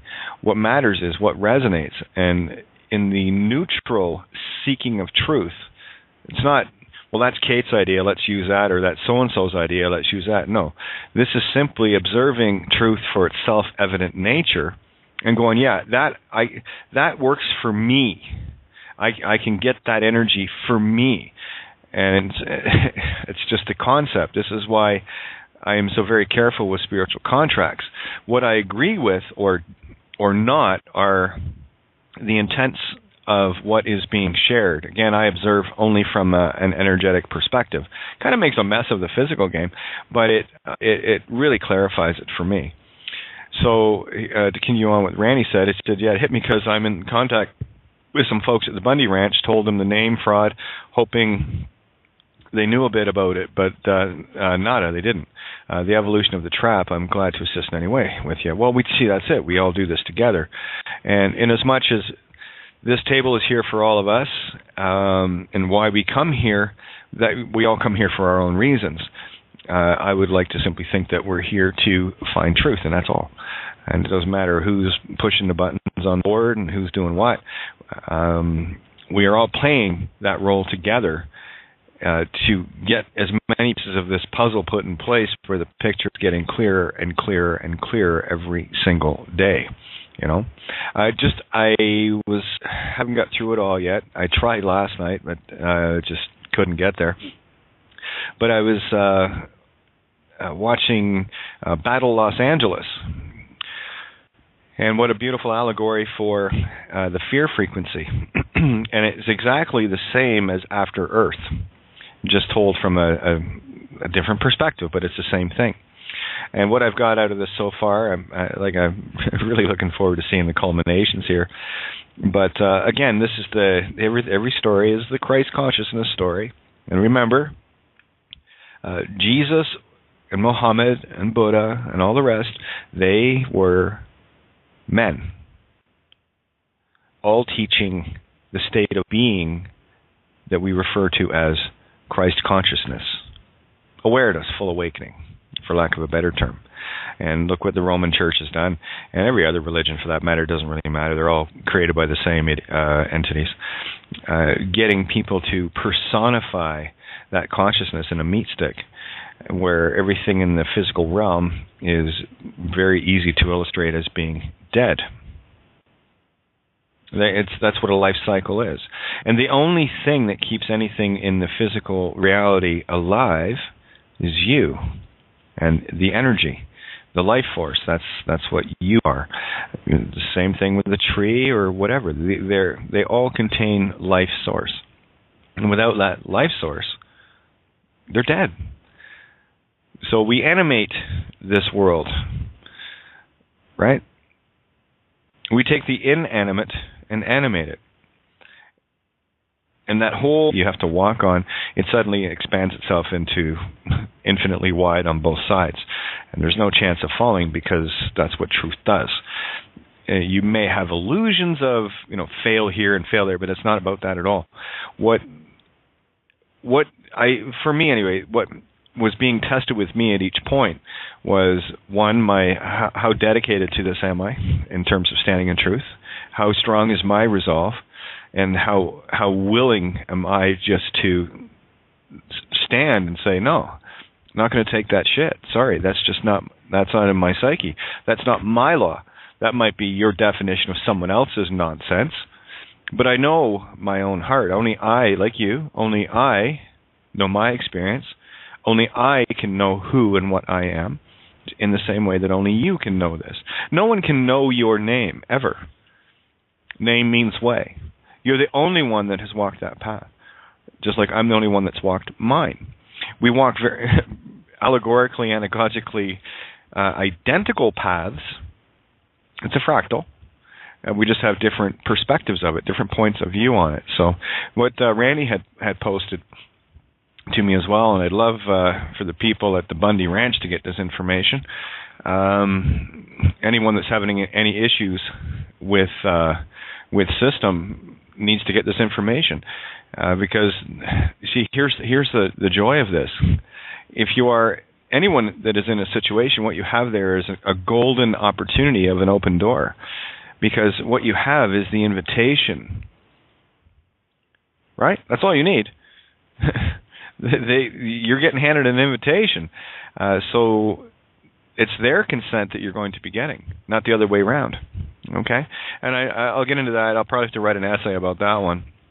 But needless to say, anytime something in the system is opened up through you, then you have the ability, the golden opportunity, to ram the seeds of truth down the double-headed giant's gullet, where that beanstalk will grow and rip itself apart. It's a great allegory in Jack the Giant Slayer.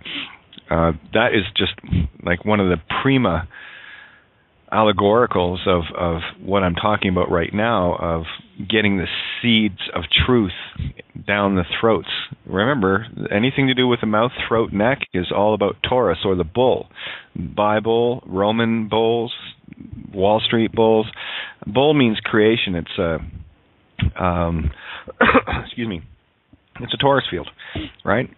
Just like a bull, Cain and a bull. A is your Trinity.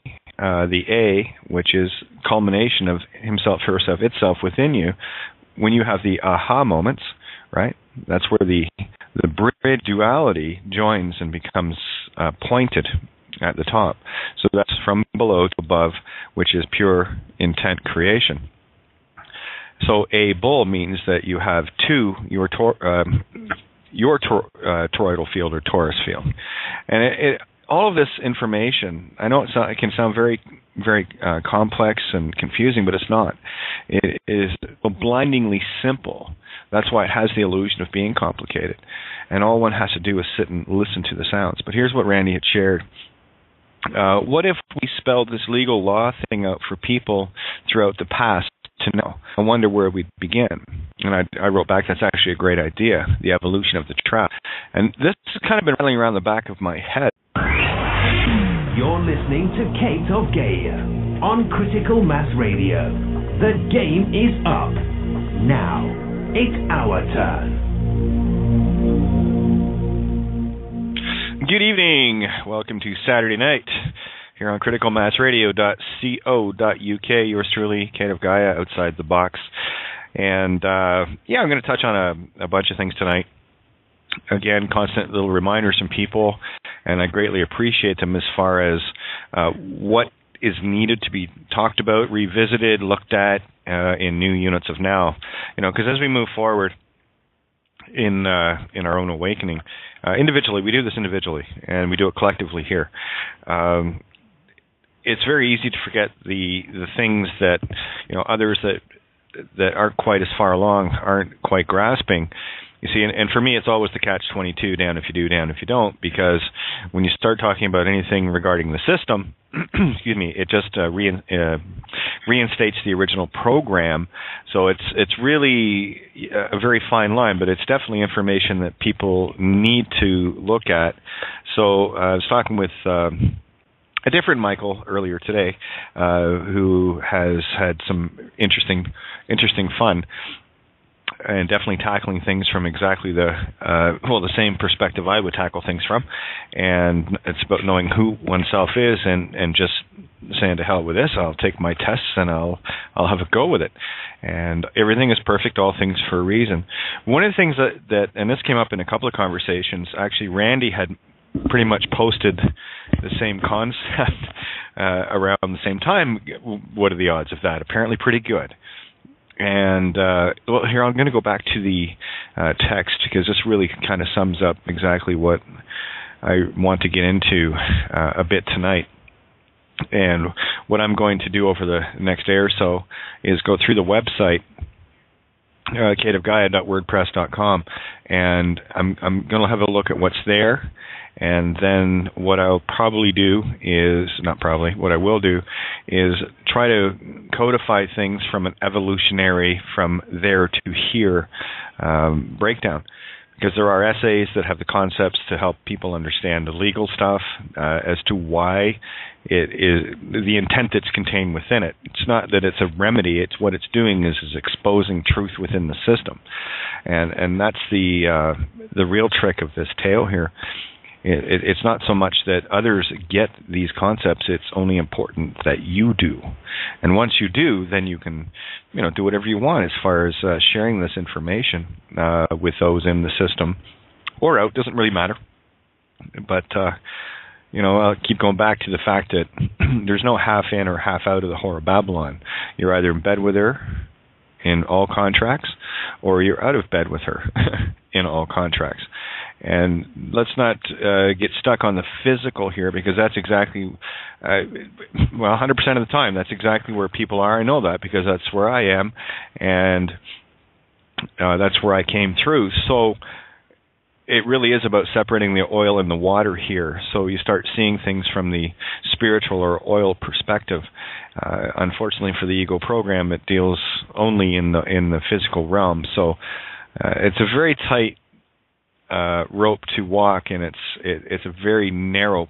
There's not even words to describe this. But I'll tell you, once you find that razor blade edge that you